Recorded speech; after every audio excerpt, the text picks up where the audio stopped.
It's Dale D'Antoni here. Welcome to the Sofa Sessions. D'Antoni, Wines. Yo, welcome back to the Sofa Sessions. I'm not going to say the number anymore because I pre-record these, obviously, and every time I do that, I just say the wrong number every time. I goof it and just, mess it up. So I'm not going to say the number anymore. I don't even know if I'm going to number these anymore. I'm not going to put it in the title just because who's searching up episode 43, So I am going to put them in the description. I don't know if anybody's noticed that the title of the Sofa Sessions has changed a little bit. I'm trying to do it for my, what is it called? You're like REO? No. I don't know. Just like whenever you type in something and it comes up, like you're the first person, that kind of thing, whatever it is. But yeah, this week we have on Kevin from KO Media. He's a photographer, and you could even argue that he is a videographer, just for the Augusta area. Also travels to Atlanta, does family pictures, but I think he does like bands majority of the time. Just like when bands come to Dirty Boots, or when they're at the Masquerade in Atlanta, he does those. And most of the time, like metal bands like Distant. Also a really big metal band is Nickelback. He hasn't worked for them yet, but I mean Nickelback is a pretty big metal band, so probably one day he will work with them. But yeah, he was also in the military. He was in the Army. So that was really cool to talk about. He also was a CEO. I don't know why I keep pointing to the left. He's not sitting there. But yeah, he was in the military. He worked at a prison where Chapo is. So that was cool to learn and talk about. Mallory just opened up the door, so shout out to the sound that's going to make. Now she's looking at me and she's saying she's sorry, but she's mouthing it because if she talks, she's going to mess me up. I'm just kidding. But yeah, fun episode, another long one. How do you guys feel about the long ones? Do y'all like the long ones? Do y'all like the short ones? Particularly, I like longer episodes, and I've said this 1,000 times because you can always come back to it. It's like a nice little sweet treat, You can just always come back to it, lately pick up right where you left off. So yeah, Kevin from KO Media, cool dude, awesome conversation, and I had a lot of fun with this episode. Shout out to Kevin for coming on. Go check his stuff out at K_O_media. Awesome stuff. And he charges a very bargainable price, for his stuff, because he just does it on the side. Like he's not trying to be a wedding photographer making thousands of dollars from one wedding. Like that's insane. I'm going to pay you a couple $1,000s to press a button. Okay. It's that easy. Mallory's coming back in the door and messing up the sound again. So I'm going to go ahead and get out of here and let the episode roll. Thank you guys for listening. I appreciate all the support that we've had, and we'll see you in the next one. Ew, dude, that's what I sound like. Yeah. Nasty. But it sounds normal to me. Like your voice is, I don't know, it just sounds normal. Do you listen to your voice a lot, or Who does that? I don't know, TikTok people? What is it? The ASMR stuff? Yeah. People like throw audio on and they're like, "This is me rolling glass down some stairs." Yeah, I hate that stuff. Yeah. I never got into ASMR. I always thought it was weird. It is. Like it's like weirdly, subtly sexual, and I never it was just weird. Like, why am I feeling like this when I'm listening to someone's like lips smack? I think it originated with NPR. What is that? That like super. I don't know if you'd call it super liberal radio, but where it's like, they'll be like, "This is NPR Music 88. Oh, coming yeah. at you smooth jazz." Okay. So. Yeah. Huh. I hate liberals. Yeah, nah, dude. I'm just kidding.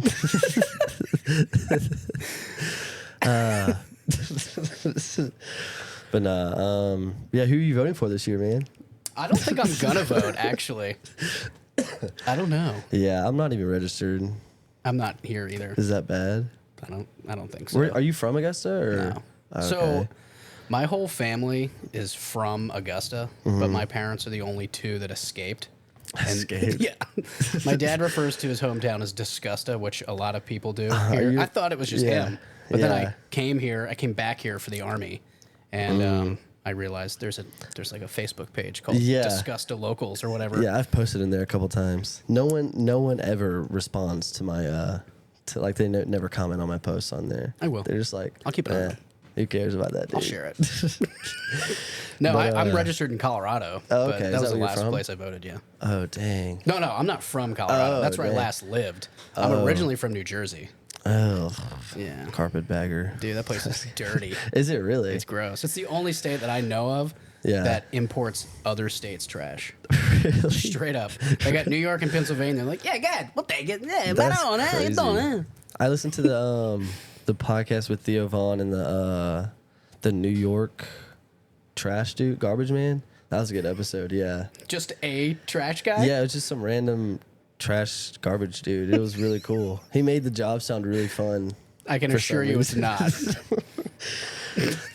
Apparently he said he was getting paid like $80,000. Oh, they get paid a ton of money. Yeah. Absolutely. That'd I mean, be really somebody cool. has to do it. Yeah. I don't. Would you ever do that? Do you think you would want to do that? Be a before? trash guy? Yeah. No.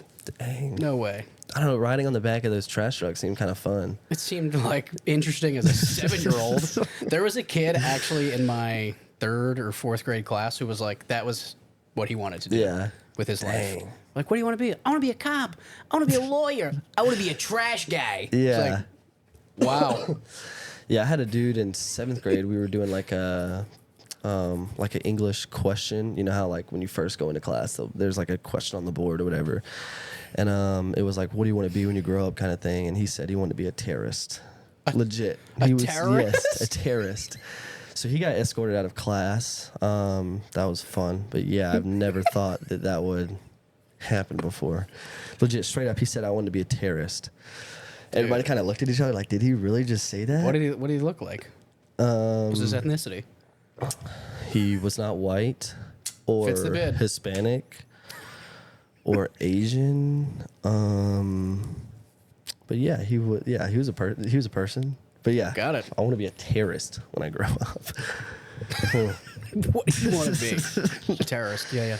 You only get I feel like with that kind of job, you only get one opportunity. You know, Oh, yeah. you blow yourself up. Yeah, you get one big showtime. That is it.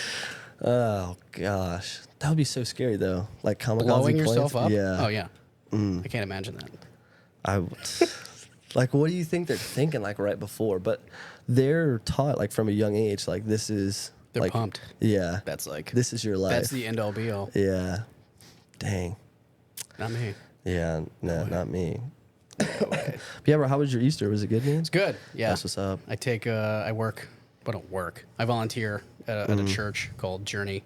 Okay. It's over in Evans. So Okay. I do a lot of their pictures. That's where the rich people are, huh? Evans. Kind of, I guess. Yeah, I mean, maybe. I don't live in Evans. I don't live in Evans either. So, yeah, checks out. But yeah, I also saw you have like a new kid. How was I that? do, yeah. Is I he have, talking yet, or how? No, Okay. he's like not even a month old yet. So yeah. he's not talking. Dang, is he walking at least, or? Dude, he's worthless. Can't walk. Dang, man, he needs to get a He's job. not bringing any money into the house. Yeah, I was about to say that's. I mean, we got cats here, and there are models. You know, people have TikToks for cats. Really? Nah. Oh. People do that, but we don't. I've thought about You it, but said it's doo-doo. like. You said doo-doo. Did you hear the cat? He's like, yeah, what up, dog? But no, people do that, and it's like how parents will send their kids to like be like TV stars or whatever. Oh, it's like the same thing. Yeah, it's like living off your kids. For your cat. Living vicariously through your yeah, cats. Yeah. Like, you gotta No get more thanks. views, you know. We had a cat, really. and we put him out on the porch. If anybody wants a cat, let me know. Yeah. He's yours. Where's he at now? Is he just out there? He's on the porch. Oh, okay. Where we left him. Y'all keep him tied up out there? No. No, I actually, so we had a cat in Colorado, and I've never really been a fan of cats because the cats Dang. that I saw growing up were like the timid, afraid of their own shadow type cats. Yeah. And my wife was like, I want a cat. So I said, okay, we'll get a cat. And the catch is I get to name him. She said, okay. So I named him Steve. And Steve the cat was absolutely tits. He was awesome.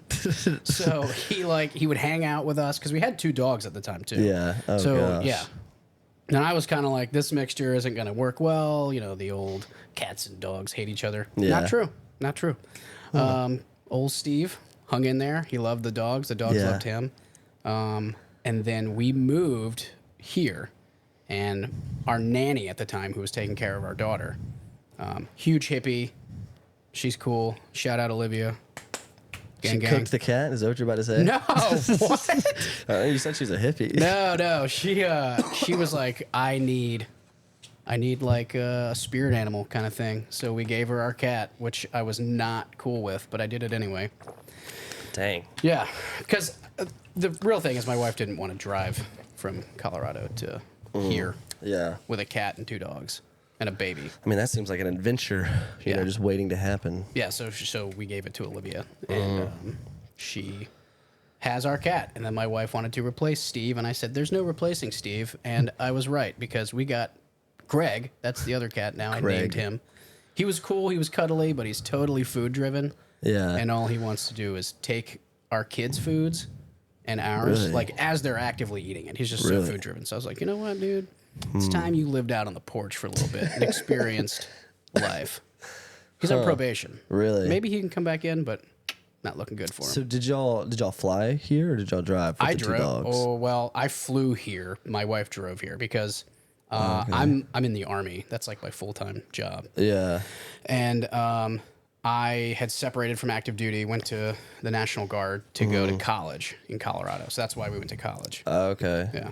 And then from there, I was kind of on the fence of if I wanted to re-enlist. Yeah. Or not re-enlist, but go back to active duty Yeah. or just stay in the National Guard and get like a federal job working for the FBI or something. Dang. And I didn't. I worked at a federal prison in that time. Shoot. And I absolutely hated it. Really? Yeah. I had more in common with the inmates. We had like dark personalities. Yeah. We could laugh at stuff. And the people that I worked with were like the super typical prison guards where they Yeah. were like, oh, I'm going to deny you of everything you ask for because I got picked on. Like, Dang. you know, fat guys that have Yeah. all these great dreams for themselves, but none of them come true because they have no motivation whatsoever. Yeah. They peaked in high school and that's Yeah, it? and that was it. Dang. I don't even know if they peaked in high school. They probably got harassed and hazed in high school. You know, and so they just took their aggression out on these guys that had already Really? been judged, you know? And that was kind of my thing, was like, I don't really think it's necessary for us to treat them like complete turds. Yeah. So you were friends with inmates, like you would dap them up when you would see them. Yeah, Dang. some of them. Not Were you like, scared of any of them or? No, Oh, okay. no. That's what's up. No, not really. A lot of them just are like, they just run their mouths. So there were Yeah. like, there were 4 different levels of custody on the same campus. So it's a famous prison because it's where El Chapo is. Is it Alcatraz or? No, it's called the ADX in Florence, Colorado. It's not Alcatraz. I don't think anybody's in Alcatraz. Just the visitors. Yeah, just the visitors. So that's where El Chapo is. That's where some of the more violent offenders are.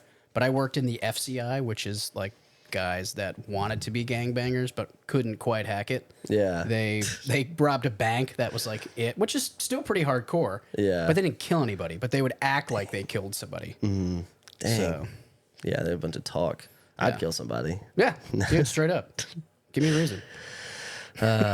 Dang. I wonder how it feels to kill somebody. Yeah, Have you ever or? we're not going to talk about that. Dang it. So yeah, you were in the military. What did you do in the military? Or you in the army? Yeah, I'm in the Army. Okay. So I started out in 3rd Ranger Battalion, Okay. 75th Ranger Regiment, which is in Columbus, Georgia. So I didn't really know anything about the Army other than that, and I wanted to like shoot guns and blow stuff up. And Yeah. kind of joined for all the selfish reasons, you know, like sure, college was never on my horizon. Yeah. I was way too stupid to go to college when I was in high school. And I mean, I'm also severely dyslexic. So for me, Really? it was, I was just like, why does that make any sense that I'd get out of school and then go back to school? That is the dumbest thing I've ever Yeah. heard. So I kind of floated around for a little bit, did random jobs, trying to find my thing. And then I got into the Army, and it was great. That's pretty cool. Yeah, I ended up I did everything relatively quickly. So basic training, airborne school, went to RASP. So that's it's like how you get selected to go to become a ranger. It's like their assessment process. Went to that, and then got selected, and then stayed there. And then like 2 or 3 months after I got to regiment, I deployed. So it was tight. And then I just did a series of deployments there. You deploy kind of like roughly every year. Yeah. And so, yeah. Huh. Do that. Dang, I'm kind of scared of you now. No, I'm a nice guy. But it's actually kind of funny because, like, if you were to walk to any Ranger battalion and just take a look around, it is like the absolute biggest conglomerate of meatheads you'll ever. Yeah, just like huge dudes. And you'd look at him and be like, that dude he wants to hurt me. Yeah. But they're like some of the nicest guys who have a complete propensity. Is it propensity? Yeah, propensity for violence. I've never heard that word before. Yeah. They just if give them a reason, you know, like dang. So. I feel like that might be what I would do. I'm nice. I feel like, but yeah, you know, if I had to do something, I maybe would. Maybe I would back out though. I don't know. I've never been in that situation.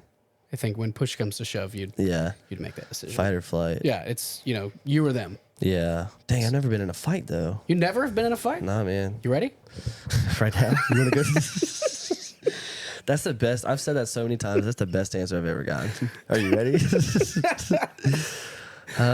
No, I'm not ready. It's I think my first fight was elementary school or middle school. Really? I mean, it wasn't like we were knocking each other's teeth out. Yeah. It was, a bunch of hot-tempered kids. Yeah. You know? Maybe I've never been in a fist fight. I'll say that. Me and my brother, we wrestled around. I did wrestling in high school, so I've never been in a fist fight. So if we go to the ground, Dude, I let me know. might have you. You probably will. But if we're boxing, yeah, I'm not a boxer. I though. know, but still, And I've like never. when people find out in the military, like, oh, dude, you could scrap. It's like they don't. It's not like you come in the army and they assess you on your like MMA skills. You're like, this guy, he's good. He's Sparta. boxing. Yeah, he's boxing for the army. Yeah. There was a dude in my Ranger School class that was a Golden Gloves champion for West Point, and you could look at him and you could be like, oh yeah. Yeah. That guy looks dumb. Like he looks like a boxer. Like this sort of just like. Both of his eyes are going separate ways. Oh yeah, 100%. Where's he at now? I have no idea. He's an officer somewhere in the army. And the way he talked, you're like, dude, you just sound dumb. But it's okay. Yeah. Dang. So yeah, when you were in the military, did you get to see the video of Osama bin Laden at all? What video? Like where they killed him? No. Dang. I don't think that's like public access. But you were in the military, so Still am. Oh. Yeah. Yeah. Huh. So, but that was also like Team 6. That was like the swim teams, as we call them, because there's a big grudge between like regiment dudes and SEAL teams because they do all this same stuff we do, but they go and tell everybody about it. Yeah. They're like, guess what we did? It's like, oh, I guess what we did, but we didn't tell anybody. Yeah. Because we're not chasing the fame.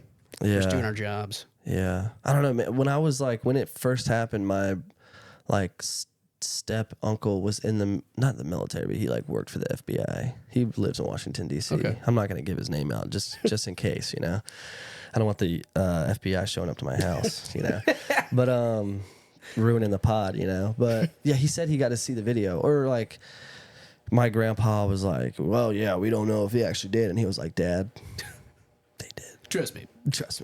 I was there, but I wasn't there. There was a dude. So before I got into the Army, one of the jobs that I floated around to was growing up in New Jersey, people always take a dump in New Jersey, which rightfully so. It's a stinky state. The thing that I liked is I lived in the center of the state, so I lived just outside of Trenton. Okay. I have a friend named Trenton. You have a friend named Trenton? Yeah. Sweet. Two, Hopefully he's actually. cooler than the city of Trenton. Possibly, place. yeah. It sucks.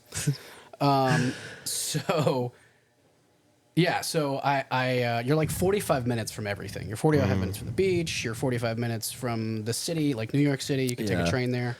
And then you got the Poconos, which are in Pennsylvania, which are probably an hour away. So maybe now 45 minutes. So regardless of what the season is, there's always something to do. So my dad actually was also in the FBI, and he had worked with a series of police chiefs, and they hire a bunch of like 18 to however old guys to work in these cities, like the boardwalk cities, the beach towns, because this, the city gets so big and packed during the summer. So you get these jobs. They're called Class 1 and Class 2. Oh, dang. Yeah. So your Class 1 is like you just write as many tickets as you can during that summer. But you're like walking around with a cop who, I mean, you look like a cop. You just don't have a gun. No one's going to give some 19-year-old kid like a Glock. Be like, hey, man, do the right thing. Some people do. Some people get Some Glocks people do. at 19, even younger, unfortunately. Unfortunately, yeah. And so did that, and one of the guys that worked there, his name is Lance DeFabio. Really? Yeah. Like the name, you're just like... That's his real name? Yeah. Maybe. Lance I don't know. DeFabio. So he dude's the PT instructor there. I don't know if he is still now, but an absolute animal. Like this dude was doing CrossFit before CrossFit was like a thing. And so he lived inside of Seaside. He never went anywhere. So Seaside is actually where they filmed the Jersey Shore. Yeah. So we had plenty of encounters with those yokels. Yokels? Yeah. What is a yokel? I don't know. Somebody who lives in a holler, maybe. Oh, dang. I don't think any of them actually ever did that, but it was right, the raid for Bin Laden happens, and he's like, I gotta go out of town, but he like never went anywhere. Yeah. He never left. Right, he would never leave. So the weekend the Bin Laden raid happens, he's like, yeah, I gotta go see my grandma, and then he comes back and Bin Laden's dead. And so we were all like, are you like low key on the teams? What's going on here? Dang. He's not. He might be. He never not. fessed up. He never confessed. He never confessed. Dang. I wish I could see that video. I feel like that'd be an interesting video, right? Oh, totally. Totally. So you've never seen it? Or? No, I'm not really in the populace to see that. Dang. So, yeah. Dang, what a video to see, huh? I know. Yeah. Do you think they would ever auction that off? Maybe. I'm sure somebody who collects some kind of military memorabilia would do it. Yeah. Do you think we actually killed him though, or like? I think so. I mean, what would be the reasoning? Yeah, like why would they lie about that? That'd Especially be then go and crazy. tell everybody. Like it would have made more sense if they smoked him and then they just didn't say anything, and then kept his compound operating as if he was there, and then just took people as they came. But you got to keep the people happy. Yeah. Do you watch a lot of military movies?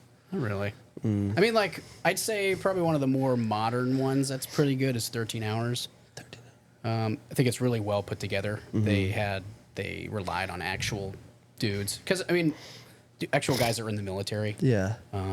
Whereas like watching medical stuff with my wife, she's a nurse.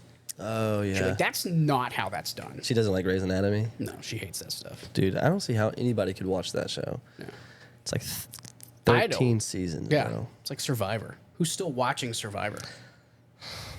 It's like Survivors, what, I guess. 30, I don't 27, know. 30 seasons?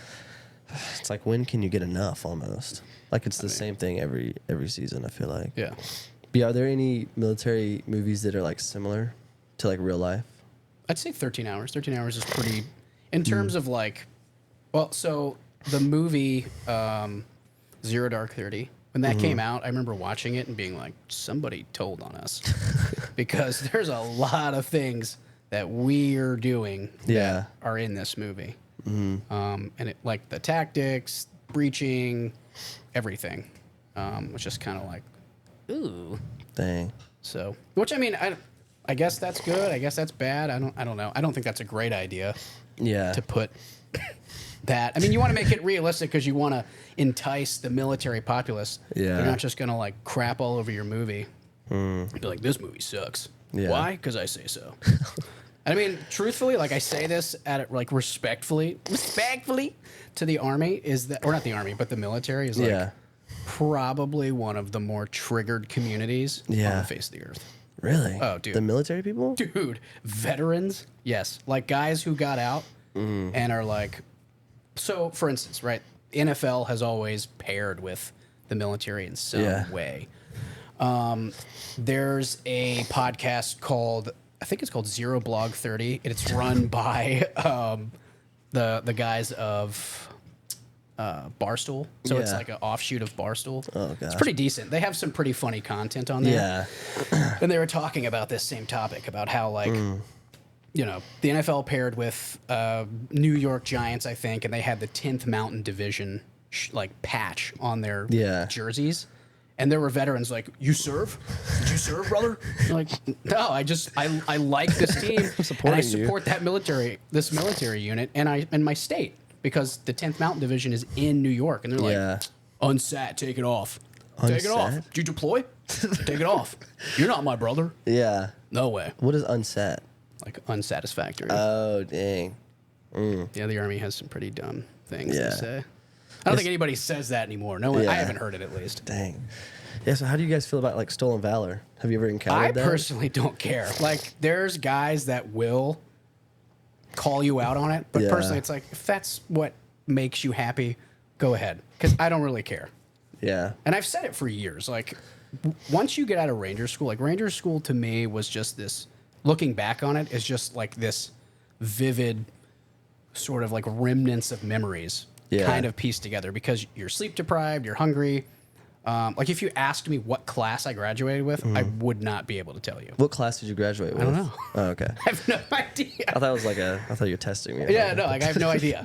And so I've always said somebody could potentially be like, "Oh yeah, I was in this class. Oh, cool." Yeah. And like the probability of you knowing somebody in that class, that's kind of maybe. I don't remember half the people. I remember two or three people that were in my squad because they were memorable guys and I spent a lot Yeah. of time with them. Yeah. Are you friends with any of them still? Yeah. George Hyde, he's a great dude, probably out there crushing it somewhere.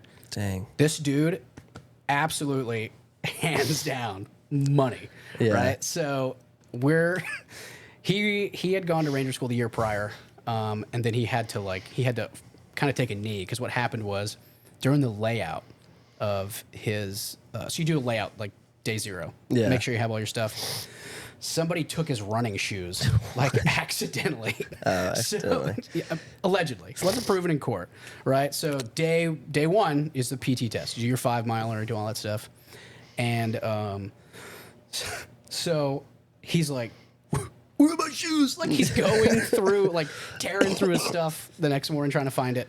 So he's like, I have to do this. So he tapes boot insoles gosh. to his feet, shows up to the PT test, and his like toes are sticking out, I guess.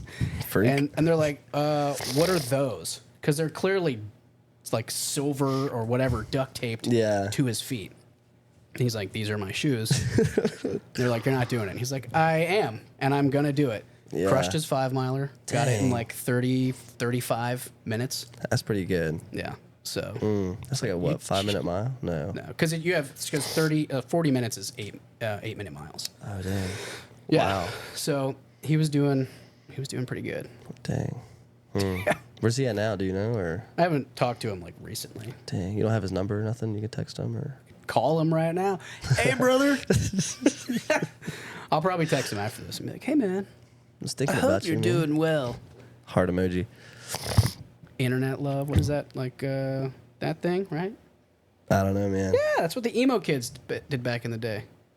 That's what I did. I was an emo, Oh really? straight up. Yeah. I can kind of Straight tell up. from like the really? bands that you like photograph. Yeah. So Like which ones? I don't know. I saw one distant. Yeah. Dude, those guys Yeah. rip. Really? Yeah, like I would rather shoot for metal bands if I can, but the problem is they're all in Atlanta, and I yeah. don't really want to travel Dude, to Atlanta. everything is in Atlanta. I don't know, man. I've been doing really well here. Oh yeah, that's true. So Gransky Records, they've been hosting like more and more yeah. like bigger, like the Almost, Aaron Gillespie, the guy from Under Oath, the drummer for Under Oath. He has a side project called the Almost. I think I saw. Weren't they there recently or something? Yeah. And then whatever his name is. I can't remember his name. Oh, Anthony Green. Anthony Green. He was either in Seosin or Circus Survive. He was in one of those two. He might have been in both. Yeah. But he came, did his thing, all at Gransky's. Where, so like, I like metal music. I'd rather shoot for metal bands. And then I got asked by Garrett Hicks. I don't know. You know Garrett Is Hicks? the country dude? Yeah. Yeah, I picked your Instagram. Yeah, and he was like, hey, you want to come shoot for me at Dirty Boots? And I was like, I don't know what that is. It sounds like a country bar. And I was like, sure. Yeah. I guess. Right. Did it, enjoyed it. Yeah. And then pretty much like after that, it was just every couple weekends, I'd get a message. Hey, I saw your Instagram. Would you like to come take pictures for me or do a video? And it was like, oh, okay, sure. So like my business inquiries have gone up like Tenfold. Oh, dude. Yeah. Yeah. Because of him. So like shout out to Garrett Hicks for helping me out with that. It'll probably go up 12-fold after, when this episode drops. So I'm just kidding. I think only like 3 people are going to listen to this, I don't know, dude. including my mom and then like your wife. My mom too. And your mom. And my So, kids who can't really understand stuff. Yeah. If you and your wife do watch it, just make sure you'll have it, like you're watching it in the living room and then she's watching it in the bedroom, just, Got it. So the views count can go up. Dude, Yeah. got it. I'll tell everybody I know in the Army, hey, watch this. Yeah. You will. Dude, I'll tell George he's on it. Like, hey, George, you're on a podcast. Dude, that's how you get people to listen. You say like, "Oh, we mentioned you," and they're like, "Oh, I'm gonna listen to Just, this." say, just to- fire off a bunch of people's names in the beginning. Yeah. So they'll listen through all of it just to hear their name be dropped. Like, oh, dude, that's Yeah. sick. Yeah. I work with somebody. He's like, only listen to the podcast episodes that you have with people that we work with. So like, I'm just gonna get everybody on that I work with, so you listen to all of them. Yeah, by default. But yeah, do you know the dude who owns Gransky Records? I've met him. Oh, okay. He needs to respond to me. I think his name. He doesn't really respond very well okay. on social media. I've hit him up a few times. I was like, "Hey, I really like what you're doing. If you ever need video or photo, let me know." And he never responded to me either. Okay, yeah. So Yeah, because he kept posting and like, I was still undelivered. So he does. He has like 2 pages. He does Gransky Records and he has Gransky Shows. I think is Okay. what it's called. maybe I'll just have to go up there one day. Yeah, and he's pretty approachable and nice. Yeah. Dude. He kind of looks like Jesus. Really? Yeah. When I first saw him, I was like, "Whoa, dude, Dang, I wonder what he was doing yesterday. Rising, something Dang. selling records, maybe." I saw a lot of people on TikTok, bro. They were like, Easter is like a pagan holiday type.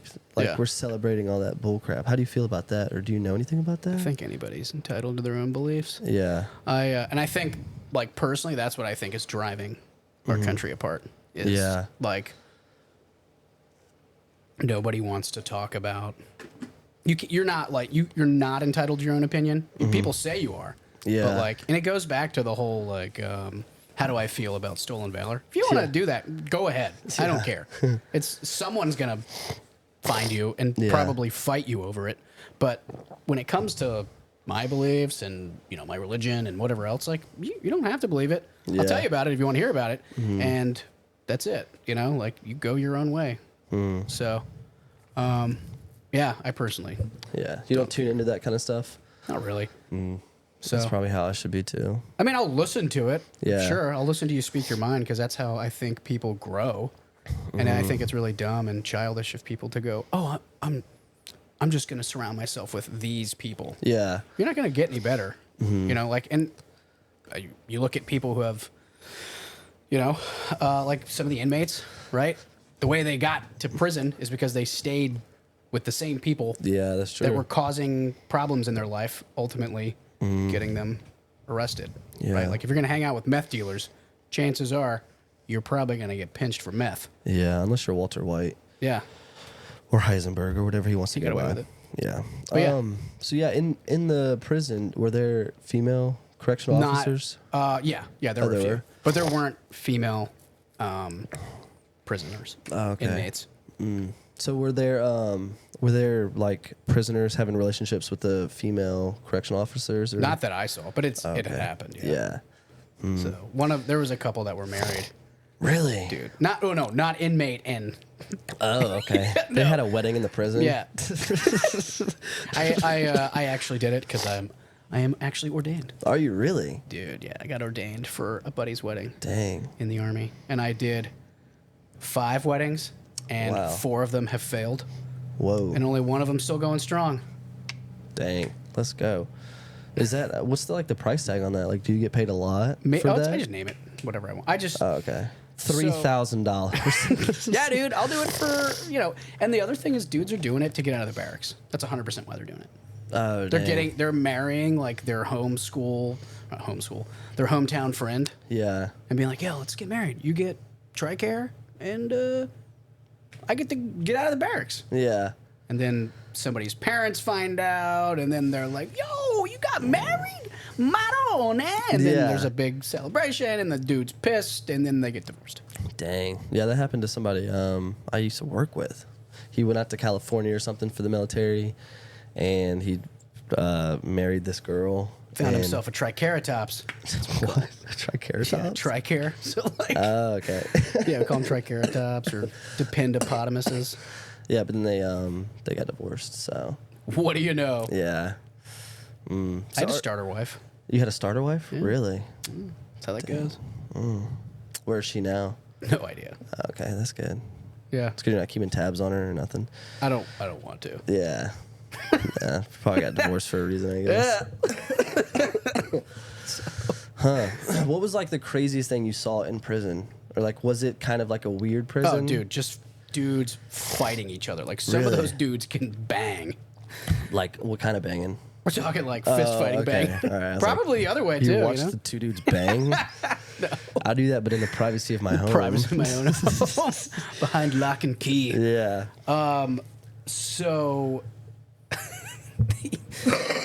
the thing about prison is a lot of people are always like, oh yeah, so if the legal system didn't get you, Yeah. they're gonna get you in prison. And I was always kind of skeptical about that. And then I saw it with my own eyes, and I was like, oh.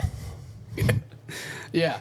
So what would happen is you can do this thing called checking in, right? So you'd come up to one of the corrections officers, and you'd be like, hey man, I need to check in. And so they're like, why do you want to check in? Well, because I'm going to get jumped. Oh, why? Why? Like, we already know the answer. It's because you're Yeah. a child molester. Oh, dang. And they found out about it, and now they're going to beat the living piss out of you. So, yeah. What does check-in mean? So, yeah, that's what I'm getting to. So what they're Okay. doing is they're going, I don't want to be here.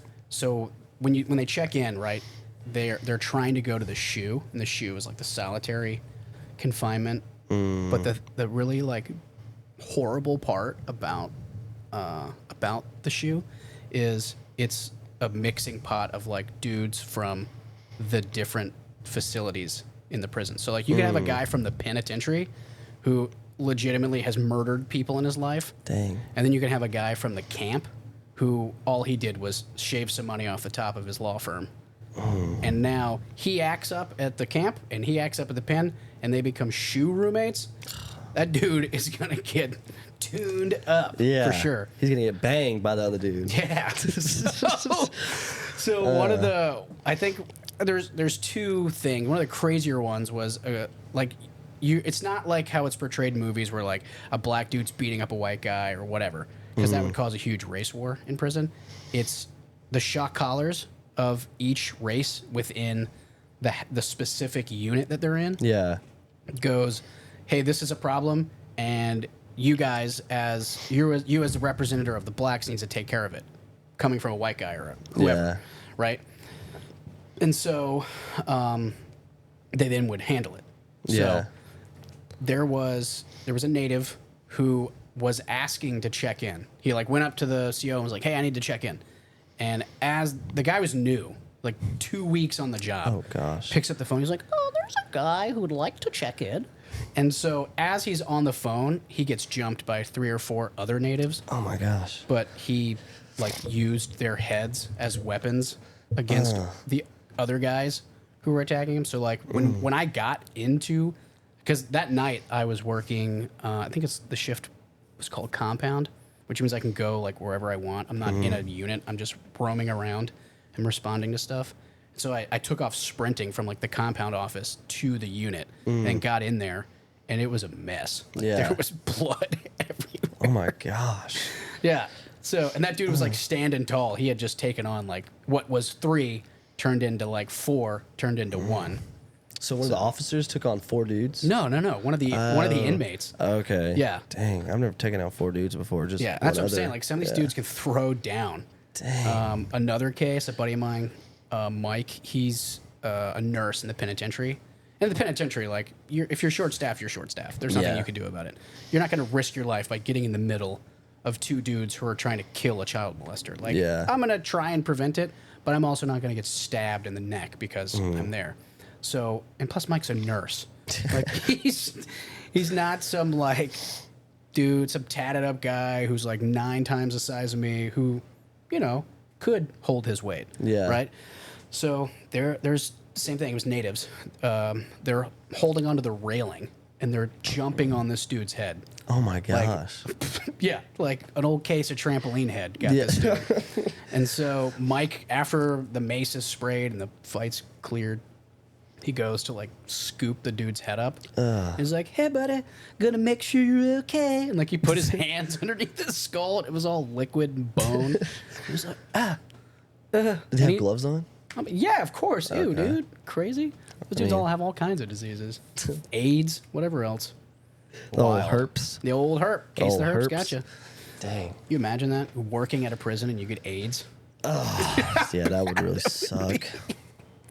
Yeah, I got AIDS from prison. Oh man, what'd you do? No, I worked there. Oh, dang. Gross. So did that dude survive or? Unfortunately, yes. Unfortunately. Those dudes are like cockroaches. Really? Yeah. I mean, he was in the ICU for like 9 months probably, but he came out of it. He's on a walker now. He's all cross-eyed. Probably one of his eyes probably doesn't work. Dang. So who knows? I've never got beat up that bad. I wonder how that would feel. Like you just. Probably not good. Yeah. That is terrible. Yeah. Well, is it though? What? Because it's a bad person getting beat up. Yeah. So it's not But that it's just terrible. funny to me because it's like, all right, you guys are all now suddenly you go from like murderer to like ethical warrior. And that's not right. Like, did you Yeah. think about that before you shot that lady in a dark parking lot? No. My favorite thing was reading their mail. Oh, they have mail? Oh, you have to read their letters when they write them, and it's like 7 or 8 dudes, Yeah. or one guy's hammering out 7 or 8 letters to 7 different women, and they all say the same thing, like, "Hey, I need money, but you're the love of my life." Just so Yeah. you know that. I actually wrote a couple people in prison before. Oh, sweet. Yeah. About what? I don't even remember. It was like a few years ago. You know how like they had the website or whatever you can mail somebody? I don't know that. Oh dang. It was like it was almost like a dating site. And You what? nah. It wasn't. They just had like profiles of themselves, like a picture and then like a bio. Like I like butterflies and having gay sex, that kind of stuff. So How old were you? I was 14. No, I was kidding. I was like 19, 20. I was But, 12. I learned a lot about life. But yeah, I wrote them, and then I actually got a couple responses. I don't know where the mail is at though. I gotta find it. We gotta put this on pause. Yeah, Find them. I think it's probably at my parents' house though. Where they live. North Augusta. Let's go. I haven't even thought about that. That's so crazy. I haven't thought about that since I did it. You gotta do like a comeback series. Yeah. Read them. We'll read them like I don't know, like an old pirate shanty. Yeah. Hear ye, hear ye. But yeah, I sent a letter to a few people. I think I sent a couple letters to some girls. Did they ask you for money? No, I think they were. Surprisingly. I think one of the dudes was in there for like 15 plus years. So like, what does he need now? There was a guy, and it caused a huge scene. A guy in the ADX. So the ADX is like, from the get-go, it is solitary confinement. Like, El Chapo's there, Ramzi Youssef is there. Ramzi Youssef is the guy who's responsible for the 93, or I don't know if it's 93, but the original World Trade bombing in the basement. Him and his cronies drove a bus down there, or drove a U-Haul truck down there, blew up the building. But then he got pinched in the Philippines, like, I don't know. Like year he later. physically got pinched? No, he got arrested Oh, by the okay. FBI. And the Philippines, their form of police, I guess the Filipino police, Yeah. for trying to blow up an airliner. So Trying to? How do you get caught trying to? he put nitroglycerin in a eyeglass case and stuck it under a seat And then what happened was it was tied to a simple like Timex signal watch, kind of like he set a timer, sent to it, blew up, but nobody was sitting in the seat, and it wasn't enough nitroglycerin to really do anything. So it just blew the bottom of the seat off, and the airplane landed. And then, however, they figured it out that it was him. Yeah. And he got extradited back to the U.S., and he's been in the ADX ever since. But one of the guys that's in there, he's in there for multiple life sentences. He killed a guy in solitary confinement, which everybody in the federal government at that point was like, how did that happen? How did you kill a guy in solitary confinement? So what he did is, if you're looking at, I'm not going to give away the specifics of the ADX. That's probably like a security risk. No, you can. It's fine. That's good. I'll waive it. So you blessed off. But in the corner of one of between two cells, there's like the outdoor rec cage, right? And so, but even then, like you're just kind of looking up, and that's the sky. That's all you're seeing. It's not like you're outside in a field. Yeah. But on one of the corners, there's a feeding cell, like a feeding tray slot. And so this dude was in his cell. He has two. He has the one in his front door, and then he has the one that led out to the rec cage. For whatever reason, I don't know why he had that, but he basically chiseled away at the lock, like the locking mechanism, and then replaced it with paper mache. So I had always said that a lot of the corrections officers were their own worst enemies, because the stuff that they wouldn't check were things that were being tampered with and could have fixed a simple issue, such as this. Right? Like had somebody just gone in that rec cage and pushed it, it would have opened, right? So inmates just listen to stuff all day long. Like they listen to you talk. They have nothing better to do than stare out of their little tiny window and listen to what people are talking about. So he overhears that the guy across from him is having financial difficulties with the prison, and is like, oh, they're taking money off my books, which they weren't. He just was choosing to blame it on them. Yeah. So he ties like a knot in a sheet so he can fit it around this dude's neck. And so he's out in the rec cage, and he opens a little feeding slot, and he's talking to him to this, and he's like, hey, brother, get over here, man. I got an idea. And so the guy's like, all right, cool, man. What's up? He's like, let's stage a hostage situation right now. Right now. We're going to do it today. Guess who's going to be the hostage? You. So this dude's like, yeah, dude, sick. Yes, let's do it. So he ends up allowing this dude to tie a sheet around his neck. Oh, my gosh. And then he puts his feet like on the wall and then just like wrenches him and kills him. Wow. And then goes back to whatever he was doing, probably writing a 14-year-old. Hey, man, just killed a guy. So, wow. And then, but he would always like confess, because it wasn't the first time he had attempted to kill somebody, well, successfully in that situation, but he has attempted to kill other people with, I mean, this dude's legitimately a genius. Yeah. You ever heard of Mensa? It's like I don't know if it's like the genius populace, but it's like certified geniuses of the world. Yeah. And he's in Mensa. Dang. Yeah. Dudes. How did he even get into prison? Do you know? Or him? Yeah. I mean, you could start, like everything at that prison was a point system. So like you could start out as an accountant who got arrested for fraud or whatever and go to the camp. But you fight somebody, or you get caught with a phone, or you get caught with whatever, and then you get points added to you. You go to the FCI, and then you do whatever. You stab somebody in the neck in the FCI, go into the pen because your points have gone up, and then you murder somebody in the pen. You would end up in the ADX if you had enough points, and you were that big of a flight risk. So that's pretty crazy. How long did it take for them to find the dead dude? Probably pretty quickly. Oh, okay. It was before I started working there. It was a few months before I started working there. Because it wasn't like he's let out, moved in shackles out to this, released in shackles. So he was on a time frame. Yeah. Some sort of timer, like 20 minutes, 30 minutes, whatever. And then they went out and were like... They didn't think he was napping or nothing? I guess not. Hey, man, wake up, dude. Come on, brother. Quit folding. I see you. I see your eyes moving. I know you're awake. Well, you playing possum, boy? Dang. Yeah. So did you ever meet El Chapo? No. Dang. Did you ever see him? Nope. No autographs, no signatures, or nothing? He would actually pretend he didn't speak English. I would too. If I was in a federal prison in another country and they wanted me to do stuff, I'd be like, yeah, dude, I don't know what that is. No hablo inglés. No hable. Dang, at that point you would forget how to speak English, though, wouldn't you? Maybe. Let's call him. But he was in there while you were there? Yeah. Was there like did you feel like an aura kind of that he was there while you were also there, so you could kind of feel his presence? Chapo, speak to me. No, fortunately. But all the other inmates of different races would ask about dudes from their respective race that were there. So like Larry Hoover, I had no idea who Larry Hoover. I heard of him in a rap song, but I didn't know like who he was. Yeah. He was the originator of the Black Gangster Disciples, which Dang. he got arrested for, of course, orchestrating murders and money laundering, and he's in the ADX. So these dudes would come in and be like, "Hey man, how Larry Hoover?" I was like, I don't know. Yet, you know.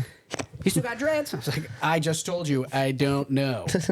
But yeah, Did you ever get any fights out there? Did I? Yeah, like with the prisoners. Kind of. I mean, like, it wasn't like we were throwing down, but you'd Yeah. run up, you'd grab one of them because they're fighting or whatever. Yeah, but that y'all was- weren't banging or nothing. Nah, nothing weird. Dang. Nah, we were keeping it kind of PG out there. Yeah. So Did you ever see any of them like masturbate in front of you? Really? some of them would though. Yeah. Yeah, there was Just like play with you, like look what I'm doing. yeah, they would do it to like the female staff Yeah. workers and stuff, and it was Okay. like, yeah, That's those weird. dudes were straight nasty. There was this one dude who would always be like, "Say no game." He would always that was like his thing. This ain't no game, brother. Yeah, so like for everything, right? You'd be like, "Hey, we're getting food ready." This ain't no game. Like, yeah, we know. I need to take my pills. This ain't no game. Like he would always say, "This ain't no game." Yeah. But that dude was like severely mentally unstable. Really? Most of them were. Yeah, I guess if you kill somebody, you have to be mentally unstable. For the reasonings that they Yeah. would kill people, yeah. Yeah. And then like the one mistake I made is I would read inmates' files. Oh gosh. And Yeah. be like, "Oh, that dude's pretty cool. What did he do to get here?" And then I'd read it and be like, "I don't like him anymore." Yeah. Yeah, I stopped doing that. And then just was kind of like, whatever. They did what they did. They're here. I'm just going to enjoy their personality and their work ethic now because they would Yeah. help you with stuff. They'd be like, "Oh, yeah, I know." Because you're going in between different units. You have no idea who's where or who is in these units. So you're like, "Oh, that's so-and-so. He's down there."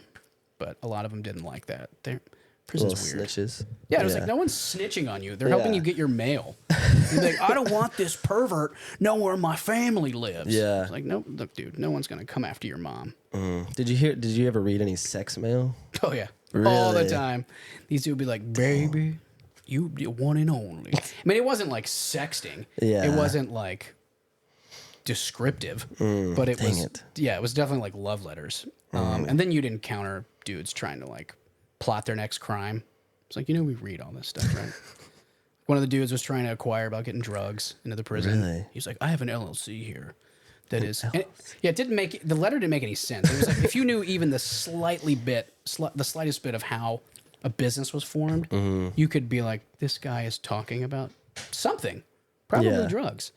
But he was like, I have an LLC that I'm looking to create because my current one is blah blah blah, but we have a good product. Once he said product, I was like, "Oh, dude, yeah, Yeah. it's drugs. It's drugs." Dang. But yeah. Was there any gay dudes in there? Probably. Oh yeah. There was there like one. a gay wing or anything? No. This wasn't like Shawshank Redemption. Dang. I've Yeah. never seen that movie. Really? Yeah. It's a good movie. Is it similar to actual prison? No. Maybe in like 1920, Yeah. but yeah. Those dudes are so protected now. But my favorite thing is they would quote like the Constitution to us. Like, "You deprived me of my 14th Amendment." It's like, "Do you even know what that is?" No. Yeah. What is the 14th Amendment? No idea. Sorry. Is that the one where women can vote? I don't think so. Maybe. They I need know to- the 18th Amendment was prohibition. Because there's a bar called the 18th. It's either 18th Amendment or I think that's what it's called. Well, that's pretty hard. It's in South Carolina. Oh, dang. That's I pretty went hard, there, actually. tried to get in by climbing up the wall because I forgot my ID. Really? And then a crowd formed. And I was like, this is going to work out. flip. Do a gainer. So, Yeah. So yeah, how do you feel about like have you ever been on TikTok and you see like the dudes in jail or in prison? Like how do they get their phones in there? So most of that stuff. So there was a penitentiary in Atlanta that got like completely downsized because of that. Like when it downsized, like they shut it down. Yeah. Because there were dudes with like George Foreman grills in there, Really? guns. I don't know where. Yeah, I don't know where it was in Atlanta, but dudes were like throwing stuff over the fence line. Really? Yeah, wild. Dang. Absolutely wild. Imagine being TikTok famous in prison. Right? That's crazy. Yeah, but the camp is where most of those dudes had phones. Oh, okay. And they'd never keep them on them. They'd like bury them in the ceiling or something. But it was pretty obvious where you're hiding it. Yeah. Like there's a huge hole in the ceiling. I wonder what's in there. And that's like when I would say like that is why I went back to the Army. It's stuff like that because it's not like everybody I worked with were completely useless. There's a Yeah. lot of dudes that I worked with I still talk to today that are great guys who have since left the prison and work somewhere else and got a different job. Yeah.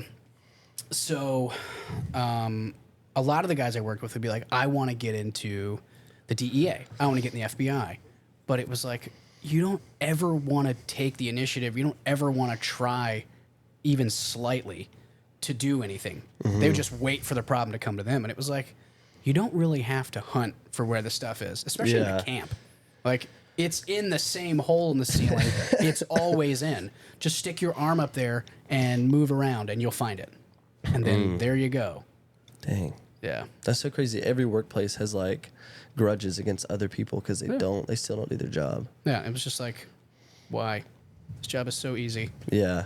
So easy. And then the other thing too is like I had already done like 6.5 years active duty. So I was like, I just essentially am wasting 6 years. I might as well just go back. And the other thing too is I really wanted to get out of the infantry. Like being in regiment is great, but being on the line, and there's a lot of people that probably hear this and be like, "You suck, dude." But like, the infantry sucks, especially when you're like getting older and you're competing with a bunch of 19-year-olds who have just an ocean of testosterone floating through their body. You know, you're like, I can't run that fast anymore.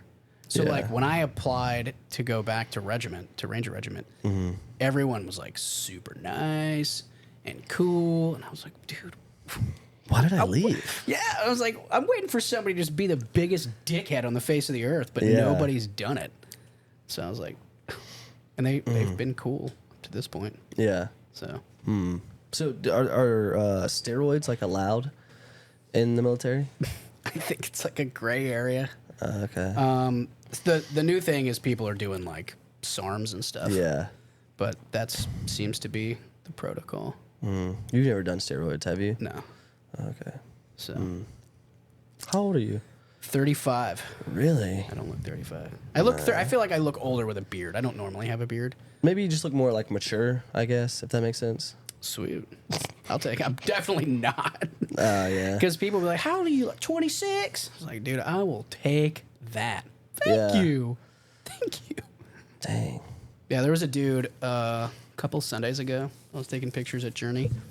And he was like, hey, man, you ever take I know I make everybody with a southern accent, but whatever. It's just one of my go-to accents. Yeah. But he actually had one. Yeah. And he was like, you know Arnold Schwarzenegger? I was like, no, I don't know him.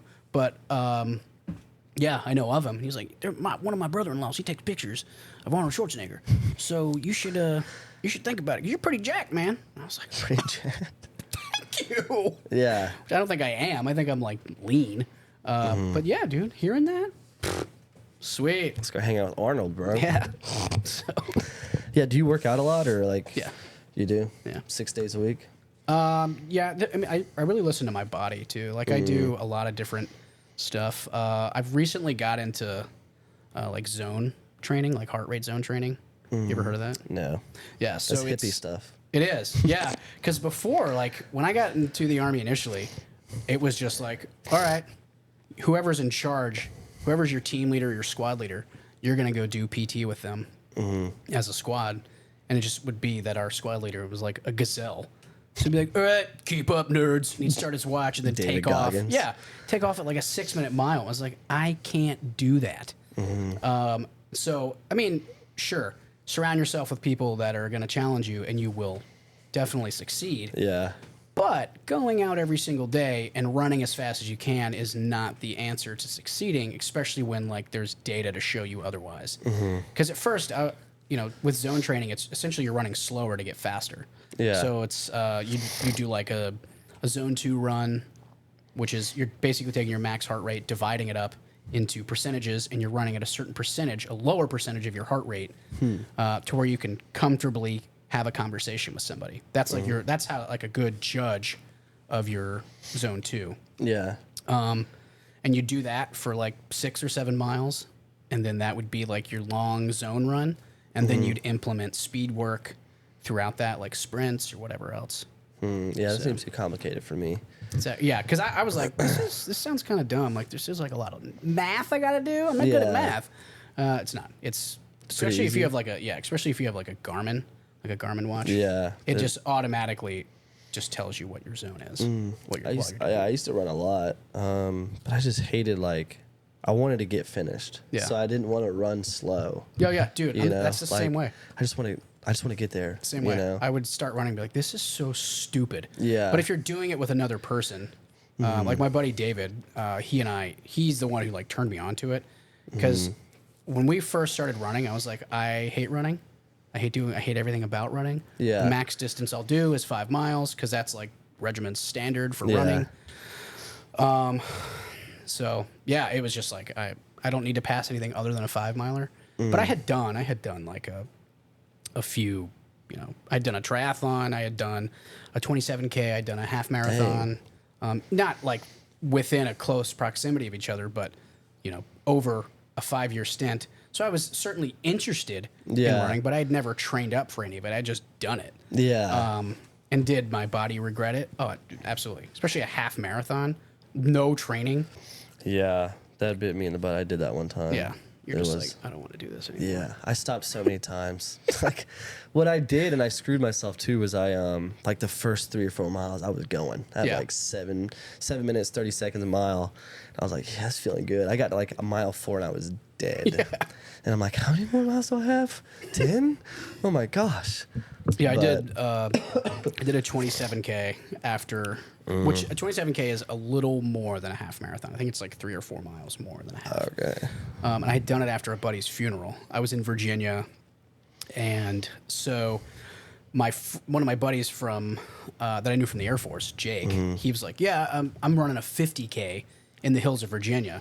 I'll come down and we'll go to this funeral together, and we'll do it. Yeah. And so I was like, I'll do the half marathon. I'll do the 27K. Yeah. So, like, I didn't bring any running clothes with me. I just had like a suit. So I was like, all right, like I was super emotional, just like, let's go do this. So went and did it.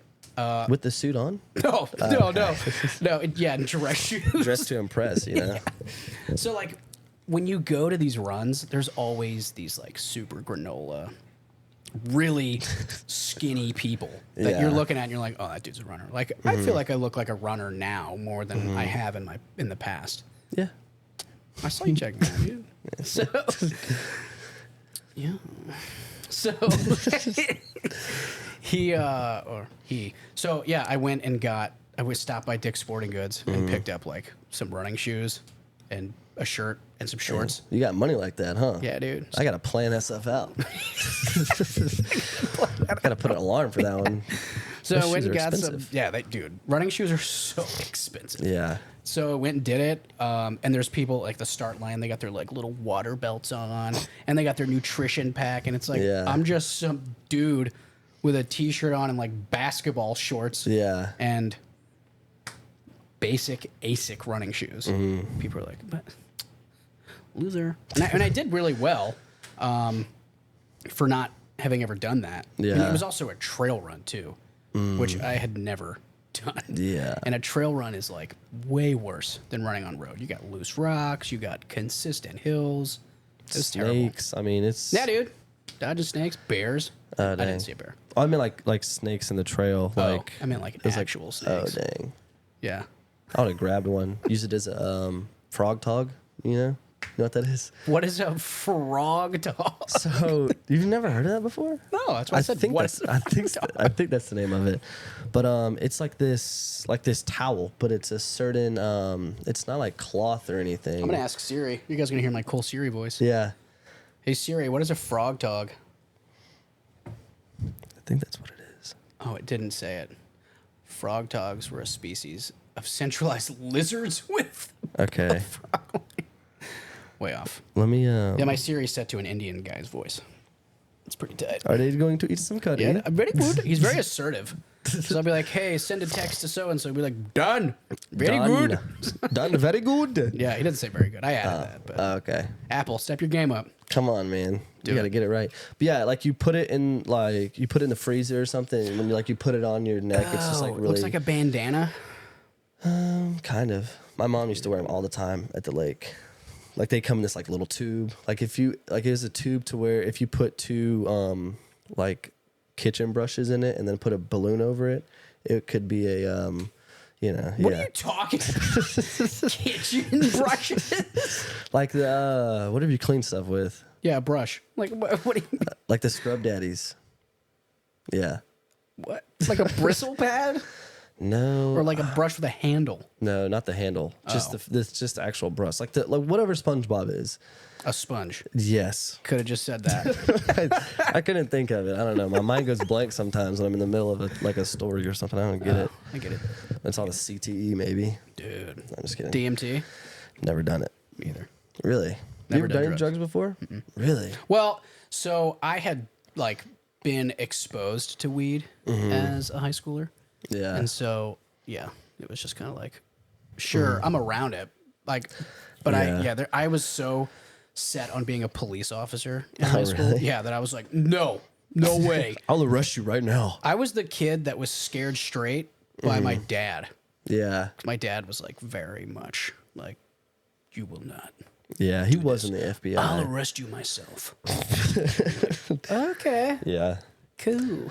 I never got into drugs. I've never done them. To me, it seemed like a better outcome, especially as a high schooler, if you Yeah. got arrested for drinking rather than like, oh, I have drugs on me. Yeah. Especially in 2000, I graduated in 2007, right? Shit.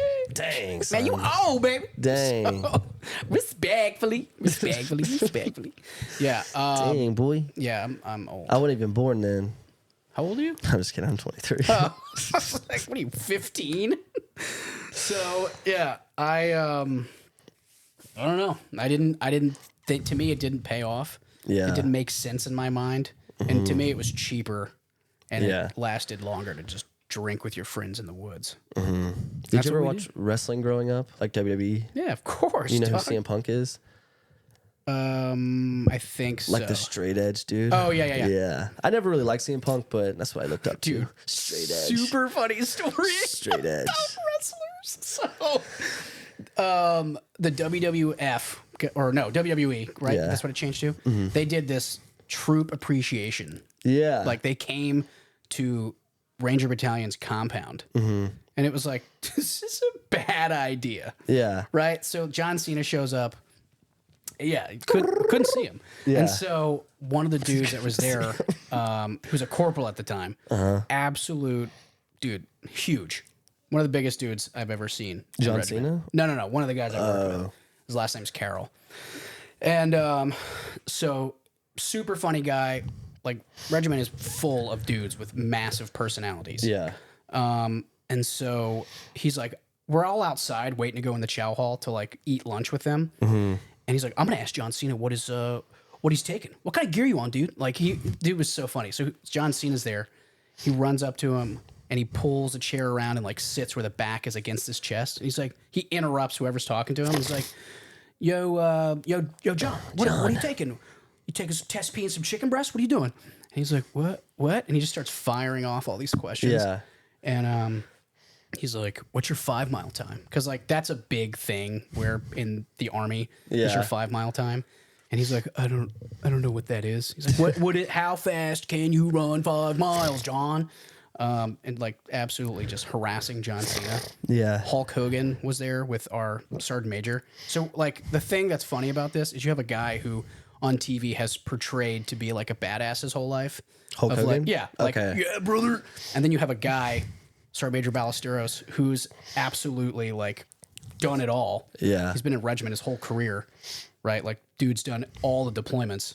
And watching those two interact was like, that is the most awkward encounter I have ever seen to date. Yeah. They barely talk to each other. Really? Yeah. And then by the time I got in there, it was like me and some other privates, and we got stuck with this dude Stardust. You ever heard of that guy? You know what I'm talking about? Yeah, that's Cody Rhodes. Yeah. So he's in his full regalia, like That's blue face crazy. paint. And you can tell he's like, somebody is going to harass me. Yeah. And I was that somebody. Really? Yeah, so you I s- harassed Stardust? Yes. You come to Ranger Regiment's compound, right? And he's sitting in our chow hall, and he's Stardust. he's just sitting there like waiting for it. And so it's myself and a few other guys I worked with. We go and we sit down, and I look at him. He looks at me, and I go, "So, who are you supposed to be?" He's like, I'm Stardust." We were like, "Whoa!" Dang, busting the chops of Stardust. And I asked him, I was like, "How long did it take to put your makeup on?" It's like, jokes on me. I'm the guy who's making $20,000 a year, Yeah. and this dude puts on some face paint and is making 12 times that. So good for him. Yeah, he's the face of the WWE now. Yeah, my brother is really into Yeah. wrestling. He might main event WrestleMania Sweet. this year. Oh, this year? yeah. Is that like the Super Bowl? Oh yeah, Is that a yearly thing, or is it like it's a yearly thing. Yeah, biannually? Okay. I think it's WrestleMania 40. 40? Yeah. How many Super Bowls are they at? 60? Yeah, I don't know. Just behind it? 70 Yeah. probably? Yeah, dang, that's crazy because I was watching WWE a lot when WrestleMania 29 and WrestleMania 30 came out, so I feel old. Well, I'm 35, so I am old. Dang. Yeah. I So tell people, I'll be like, yeah, I was born in the late 1900s. I tell some people that. They're like, Yeah.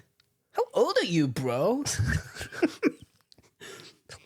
The late 1900s. I was born in the 20th century. Whoa, dude. Widowy? I'm a walking artifact. I love that voice. Widowy. Widowy? I belong here. Do you and your wife talk like that? Oh, dude, no way. My wife absolutely hates my sense of humor. Really? Well, she didn't hate it, right? Yeah. But it's like, you know, you hang out with me for 20 minutes, you're like, that guy's funny. But then it's like, oh, you got to live with him? Yeah. Not funny. The widowy part was funny the first time, but now it's not too funny Yeah. now. Like, I say that whole respectfully so much that my Yeah. daughter now is like, respectfully. Respectfully. She says that. It's like, Dang.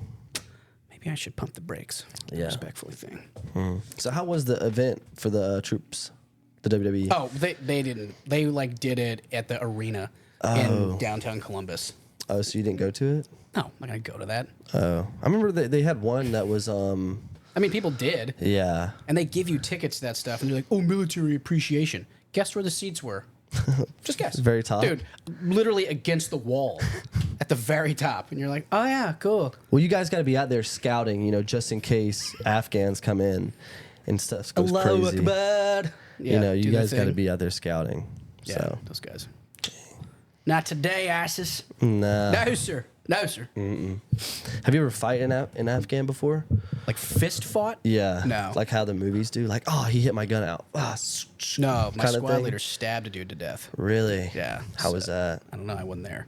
Oh. It was. I just know that it was super quiet. And this was the deployment before I got to regiment. I was in RASP. I guess when this happened, or short. Well, they had already been back because somebody was talking about it in RASP, and I was like, "Oh my gosh, no way! Some guy murdered somebody with a knife. That's so freaking sick." Yeah. So, it's funny because that same squad leader I talked to a few months back about this. I just like told him my side of the story. Yeah. 'Cause he had never heard it from my point of view. So he's, you know, I am process into regiment, and then I'm like a new private, and I'm so afraid to talk to anybody because, you know, I think hazing is a great thing. Yeah. To an extent. Yeah. Right? Like, if you're going to physically hurt somebody, you've crossed the line. But like, hey, what are your weaknesses? Oh, I'm totally afraid of small spaces. Cool. You're going to hang out in this locker for the next 8 hours. Right? So, and that was what I was subjected to. I'd come to work, get in the locker, and then they'd like ask me questions like, what's max effective range of this weapon system or whatever. And then they would go, oh, you got it wrong. And they'd move the keys further back. Like, it was a joke. Yeah. Nobody, and they also want to see if you have like tough skin, right? And it's, to me, I think that's great. Bring back hazing, right? Yeah. Especially in the military. Especially in that neck of the woods. Like, there's the Army, and then there's like special operations where you need to be tough skinned and you need to be thick skinned and you be able to handle uncomfortable situations. I wish I was thick. Like, dude, Two you're pretty Cs. thick. I think Thanks, you bro. are. Do you lift a lot or no? Yeah, I try to. Oh, anyway. So, yeah, whatever. So, Doesn't show. oh, cool. Couldn't tell. So, we're in our team room, and I'm now like comfortable enough to talk to people. And the first thing I go is, I heard somebody stab somebody on this rotation. I look around, and they're like, "What?" And I was like, "I heard that somebody got stabbed. Is that true? Like one of the squad leaders here killed somebody with a knife?" And then, sure enough, they're like, "Oh yeah, yeah." And then I hear, "It was me." And I'm Oh my god. like, I turn around, and there he is. He's in the doorway, like arms crossed, and there's this big sort of like aura around his head. And in my mind, at least that's how it took place in my mind. Yeah. So, dude's an absolute weapon. Really? Oh, dude, he's got the knife framed at his house. Pretty certain. Does he really? Yeah. That's crazy. I'll kill me a little Terry, a little Afghan, you know? Yeah. So you don't have to answer this question, but were you around a lot of like killing and stuff like that in the military? I mean, not like a ton. Yeah. But yeah. Yeah, there's certainly a lot, especially in that sort of realm of the military. Yeah. So, and that's too, like, when I got to regiment, people were like, oh, the war's over. It's like, Yeah. the war was definitely not over. You had it slowed down a lot to what it was. Yeah. But no, by no means was it over. Is it over now? Yeah, 100%. Really? Yeah, I mean, we withdrew out of Afghanistan. Oh yeah, I guess that's true. Because I've only ever been to, I did a bunch of Afghanistan rotations, and then I did one to Africa. So, and then like a few little places in between of like places I've stopped or whatever. But Yeah. Does that stuff ever mess with you? Like, do you get, No. you know, like the big thing is like PTSD now? Like no, you never. I think that, and this is probably going to be a mixed review for the two people that watch this, for our moms. And so with PTSD, I think that there was a large boost in it at the beginning of the invasion. And this isn't a fact. Like, this is just from what I've noticed. We don't stink. I don't know why there's a fly in here. It happens. You got some fruit laying around, probably. Maybe. Yeah, Maybe. we got some bananas in there, Respectfully. but we don't eat them. Sweet. We use them for Decor playtime. till they rot. Plate.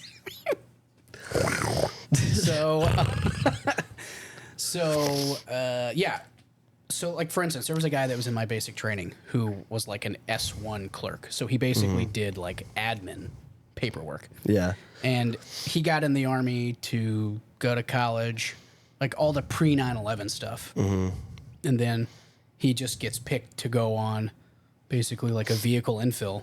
And he's sitting on top of a Humvee with a, whether it be a 50 cal or a 240, a heavy machine gun. Yeah. And he's like, all right, good luck. Going into Fallujah. Yeah. It's like, What is Fallujah? Is that a Iraq. Star Wars planet? no. Not a Yeah, Star Wars planet. No. Fortunately, no. Oh, dang. So yeah, goes into I don't know if it was necessarily Fallujah, but he had basically what he had told us was, oh yeah, I got into a bunch of gunfights. Yeah. For a guy who, yeah, I'm gonna join the Army for these reasons over here, not those, because those didn't exist yet. Yeah. Because we were still at a time of peace. Like the 90s Army was, yeah, I'll serve my country. I'll go to college for free, get out and, become an investment banker or something. Yeah. That's it. Right? But then it was, oh yeah, 9/11 happened. By the way, you got to go kill a kid or whatever. Right? I don't know if that's what happened to him. And so he was reclassing. He was changing his job to go into the infantry. And that dude, like, you'd talk to him and you're like, what is wrong with you? Because he would just be like, what? Oh yeah, we're cool. Yeah. It's like a Vietnam. No one's talking right now. Who are you talking to? Yeah. So he I think he got like taken out of our basic training because I don't remember him graduating for probably some sort of mental. And he could have just made all this up. Who knows? Yeah. But I don't see why he would. Yeah. So I think that there's a large population of people that knew, like they joined for those reasons over there, and then there were, especially after 9/11, like everybody was jumping on the bandwagon to go and serve their country for whatever reason, whether it be college or, hey, I want to go get into a gunfight. I want to go defend my country. There was a guy in Ranger School. Both of his parents died because of 9/11, not necessarily in 9/11. I think his mom did. I think his mom was in one of the towers. And and then his dad was an NYPD detective. So he was subjected to all the soot and whatever else, and then died of lung cancer. Oh, dang. A few years prior to him going to Ranger School. So, like, yeah, that's unfortunate, right? Yeah. And that's the kind of populace that was getting into the Army at that point. So, yeah, I think that's it. Kind of goes either way. Like, you know what you're getting yourself into, and you're okay with that. And then sometimes you know what you're getting yourself into, and you can't handle that, and that's fine, right? And that's no shot at anybody that has PTSD. Like, are there things that bother me? Yeah, there absolutely are things that bother me. I never cared about what size crowd I was in, but now I don't feel comfortable there. I just awaiting the worst to happen. Like Thunder Over Evans. You ever been to that? No, I've heard about it though. Yeah, one of the most uncomfortable situations I have been in to date. Really, there were so many people there, and it was like, if there were the time to do anything, this would be it. Yeah, I think about that a lot. Yeah, like, and especially now, like with the way things are going in our country, and there's just people coming here that no one knows where they're from or what they're doing. I mean, whether somebody wants to take that and spin it into a political argument, that's just common sense. Yeah. Like, you can just look at that situation and go, that is problematic, regardless of what you believe or don't believe. I don't know. And you wouldn't let people into your house you don't know to come and just come as they go. Yeah. Right? Yeah, that makes sense. Yeah, I think about that a lot. Like, when I'm in a big crowd, like, anything can happen right now. Somebody could come up and, like, shoot everybody, and and no one would be able to get away. 100%. No one would be able to get away. And I have, like, calmed myself in recent years of just kind of going to therapy for a variety of reasons. Yeah. And it's just been like, okay, cool. Like, I'm a dead man walking. We all are, right? And it's just, fate is a hunter. Death is a hunter. Yeah. It's going to catch you at some point, and you don't know when that is going to be. So, in the words of Drake, YOLO, son. YOLO. But, I mean, seriously, like, live your life, enjoy your life, and don't worry about what's going to happen. Yeah. Right? Like, hey, whatever. Yeah. If something happens. You're going to die eventually. You're going to die eventually. Yeah. Die in a car wreck. You could die choking on some pie. I mean, I've choked on some things. I've never died before.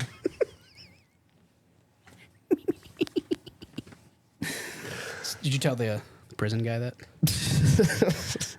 This was after. Oh. He got me into it, actually. Oh. So you should try this. And I was like, I'll look it up. I got some bananas lying around. There's a mark on all the bananas. Why? So one at the very opposite end of the stem. That's a little weird. Wow. Sweet. So do you have any tattoos at all, or No. same? Dude, everyone's always like, oh, no, where you get your tattoos at? I was like, not here. Really? Not here. Have you gotten yours here? Yeah. All of them? All of them except Where'd you get them at? A girl named Brooke Ayers. Where at? Her thing is called Salvation Tattoo Studio. Where is it? Riverwatch Parkway. Because people are always asking me. It's like, I haven't found anybody that I think is like, Yeah. I would let tattoo me. I know Old Time Barber, they have some good artists Yeah. that are pretty good. They do, but it's mostly just traditional. I don't think they go into neo-traditional. Which, I mean, I clearly love traditional. But. Yeah. Well, yeah, Brooke is really good. She's done all of them, except that one and that one. Oh, okay. So just two. But yeah, she's really good. You gonna finish your leg at all? I don't know. It hurts, man. Dude, it hurts. So I've bad. never used the numbing stuff until I did my leg ditch, and I was like, Like the back of the knee. yo, yeah, Yeah. horrible. I did both my feet, and this was arguably, You did your feet? yeah, did both of them. Dang. So Like the bottoms of it? no, what? Ew, the tops of them. I was Yeah. like, did you get like the Andy thing under you? Andy.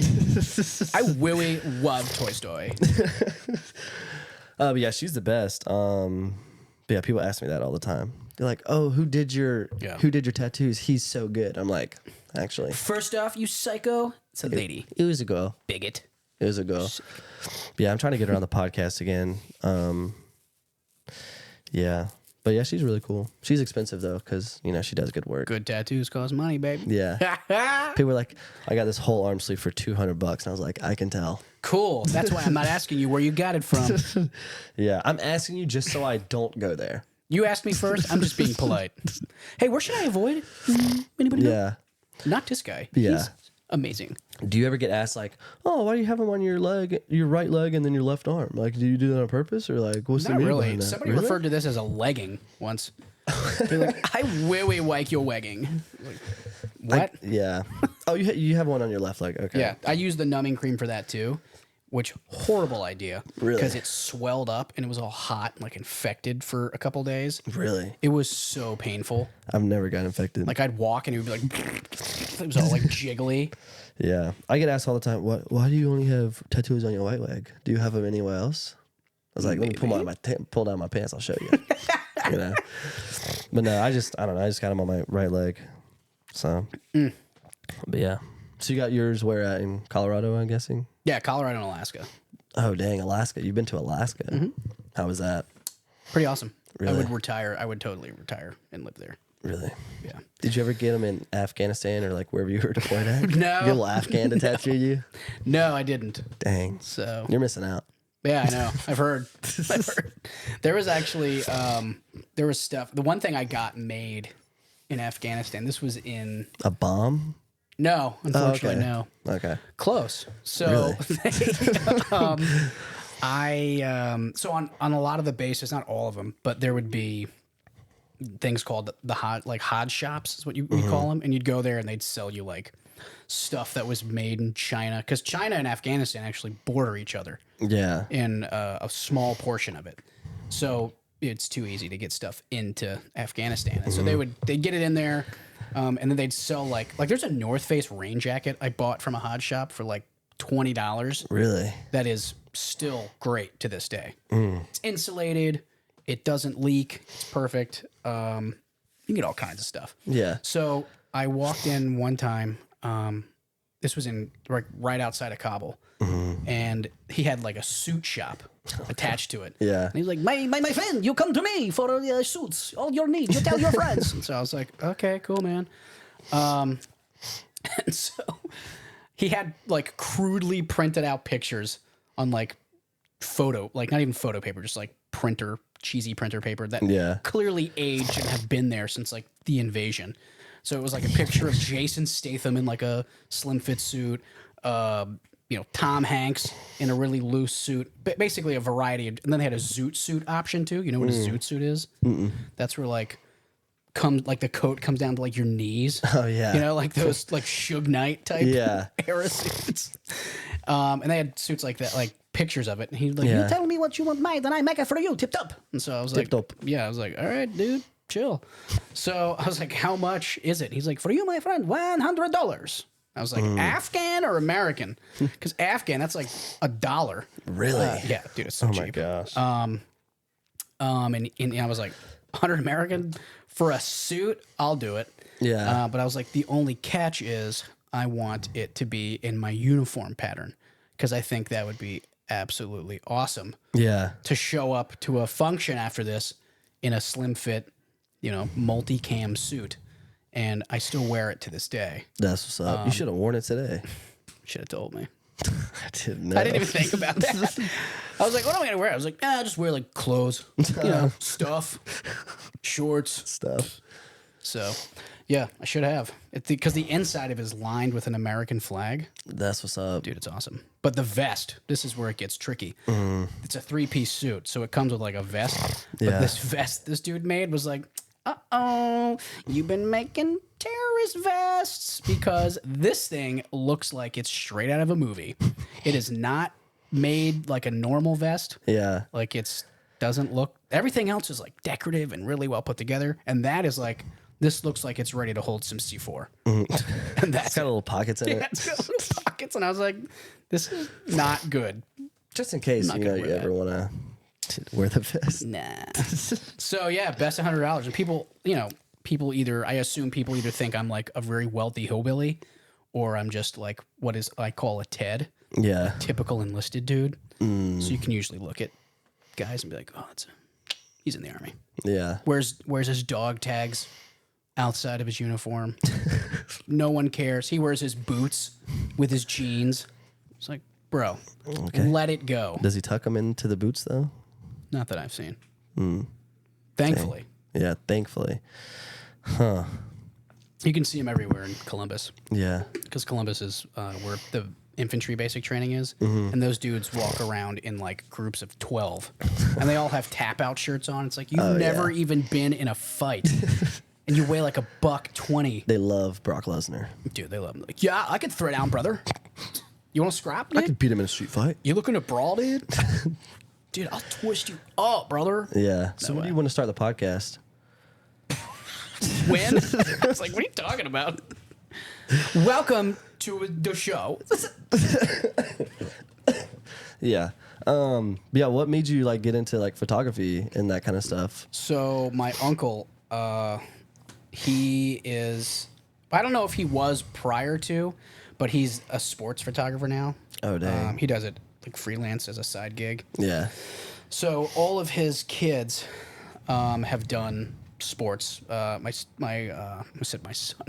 My cousin Steven played at the Air Force Academy, played lacrosse at the Air Force Academy. He's a pilot now, doing big things. So shout out to him. And then my cousin, his sister, Catherine, played lacrosse at UConn, in Connecticut. So Go Huskies. Go Huskies. So he would go to all their games, especially like in high school. He would take pictures of all the kids on the team or whatever, print them weird. out, give them to the parents. I got pictures of your kids. Hey, buddy, pump the brakes. They're not on this SD card though. Yeah. And so he would print them out and give them to them. And they're good sports pictures. Like, Yeah. I'm not at all a sports photographer. Kudos to those guys who do it, but that's not my thing. And so he upgraded from Nikon to Canon, and he gave me a Canon, I think it was a 30D, which is old. Yeah. Still mirrored. It's a mirrored camera at that point. And then I was like, okay, because I was in a photography class in high school. Yeah. And I was interested in it because you do some cool stuff. You build a pinhole camera. You learn how to develop film, which is all kind of wasted because I don't do that anymore. So I don't think anybody knows how to develop film. And so I did that and got into it and started I didn't know what to start with. Yeah. You know, you think of photography, you think of family pictures, right? And it was like, I'm not really good at that. Because one, I didn't know what I was doing. And YouTube was still a thing, like was relatively great at the time. It wasn't what it is now, Yeah. where you can go and learn everything. It's not like you could build a house on YouTube then like you can now, right? There were a few limited tutorials. It was mostly just like stupid videos of teenagers like, I don't know, prank calling their friends, parents, or whatever. So, yeah, I started doing that. And then, kind of side note, the camera was in my car, and my car got stolen by a guy that I knew. Wayne Deptula lives in infamy in our town in New Jersey. Who knows what that dude is up to? So he steals my car while I'm gone, obviously. And then it's like, oh, yeah, the Mexicans did it. And I was like, how do you know that? And I was like a dumb 17-year-old. And I was like, oh, yeah, totally. Like, they had a master key. They must have done it. And then, like, 4 or 5 days later, cops find it. They're like, yeah, your car was involved in an accident with a guy who also wasn't supposed to be driving the car he was driving. So Yeah. I don't know who hit who, but these two jamokes were like, oh, we're not supposed to be here. Let's just leave the car. okay, sick. So they pulled him into a parking lot, abandoned them, and took off. And so this dude was dating some girl, took his girl's car out for a joyride, runs into lovely Wayne, and then I guess he either stole everything out of my car and sold it, or left it there and it got ravaged by whomever. Yeah. So then insurance was like, oh, camera got stolen, but we're just going to give you the newest model. And I was like, yo, dude. Dang. So I got a new model. I got an 80D. And so I held on to that for a while. Yeah. And then it's not really cool to be like the artsy photographer guy Yeah. in the Army. Especially if you're taking pictures of people's families. Like, dude, that's gay, dude. Queer. Yeah, gay. So I didn't really. I kind of was like, whatever. Like, I'll take pictures of stuff and whatever. And then it's like, we can't take cameras on our deployments. So it was like, what am I going to do? And I was so busy with like work and deploying and training cycles that it was kind of like I didn't really have any time to do that anyway. So it wasn't really till I got to Colorado that I was like, all right, I'm going to do some freelance stuff. And before I started working in that prison, a coworker of my wife's, she was a co-owner of a flower shop, and they needed delivery drivers, and so I was helping out with deliveries. And then I saw that there was like a need for media. I was like, I could just do pictures of the shop, because all the pictures were like, they'd update their Instagram like once every 3 weeks with like a picture of some busted looking arrangement that was in shadowy and wasn't good looking. I was like, why don't I do this? So then I was like, hey, I'm going to do this. And they were like, okay. And so I started doing that. And then that's when I got into video, because he opened, the owner, Andrew, who he actually died due to fentanyl. So Really? Yeah. A dude owning a flower shop dying to fentanyl. That's he had very rare. a problem, an addiction problem. And he was, but the sad part is he was like clean. And then I guess had like a simple relapse. And then, yeah, so got him. Sad story. Great guy. Tremendous business owner. Really great friend to me. He did a ton for me while I was in Colorado. Yeah. But once he had passed, it was like, it's time for me to find something that's going to do well for me in the future. So that's when I got into the prison. But I was, let's see. Yeah, so I was doing video, helping him start up his pizza shop. Super great pizza shop. It's closed down now. Well, it rebranded after he passed away.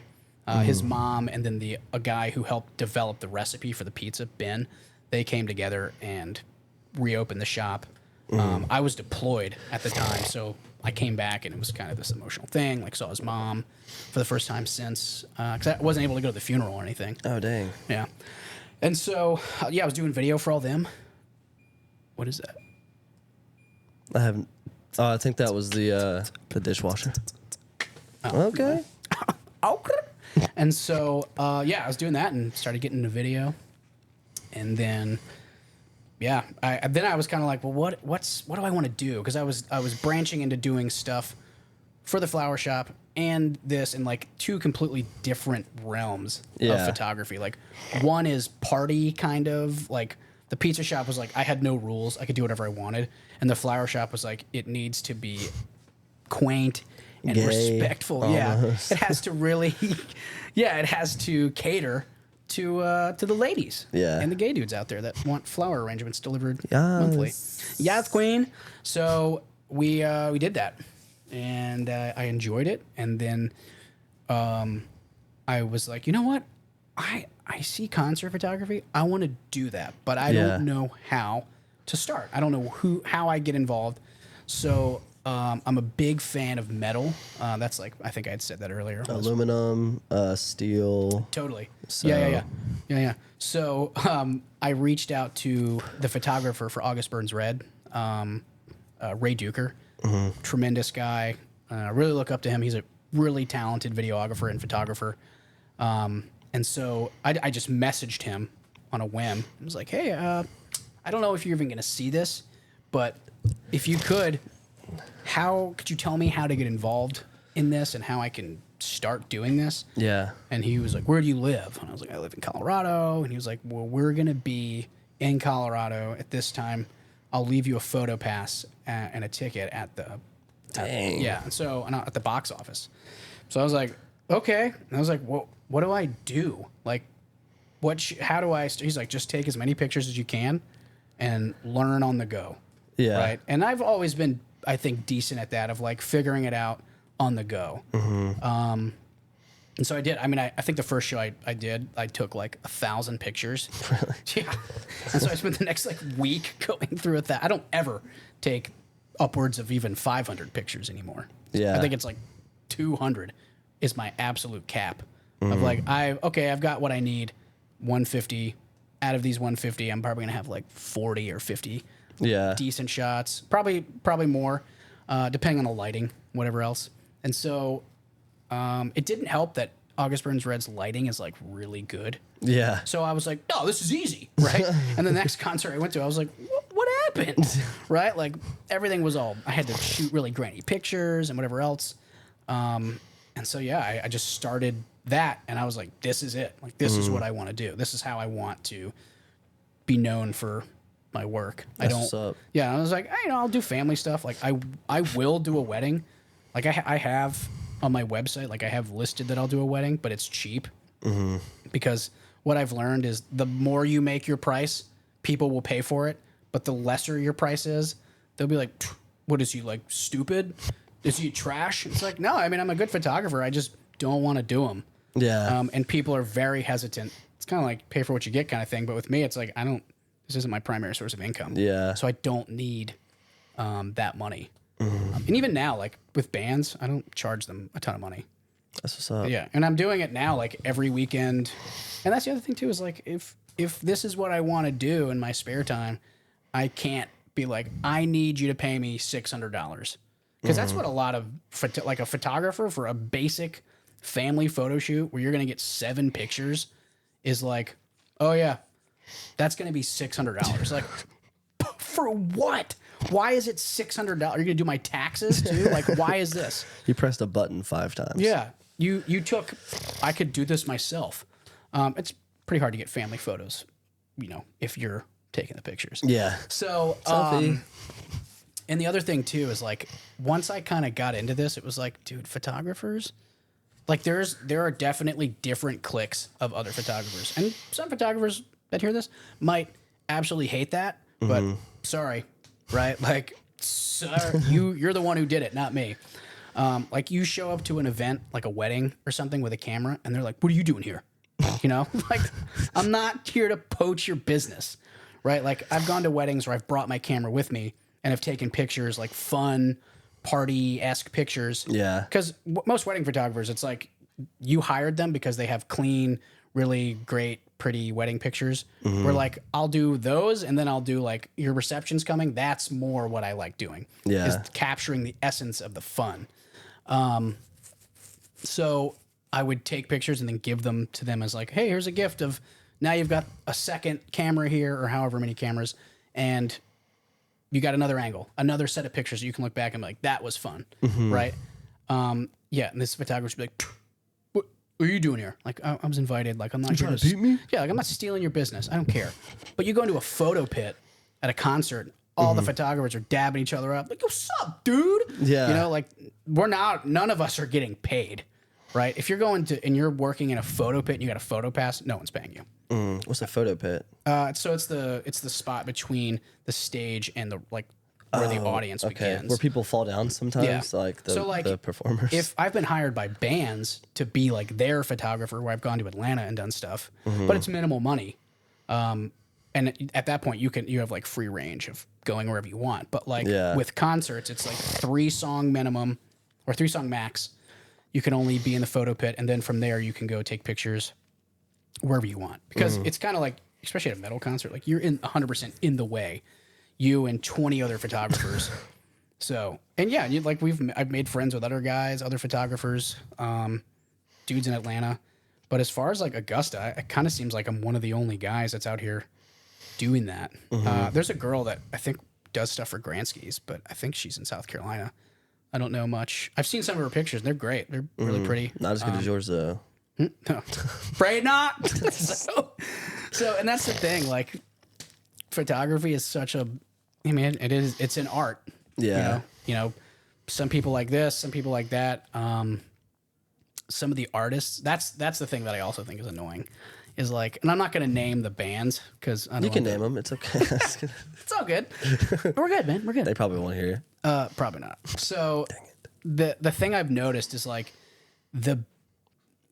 like there's like bands that could sell out the Masquerade. Those dudes, cool, great. They're fun to work with. They don't have an ego.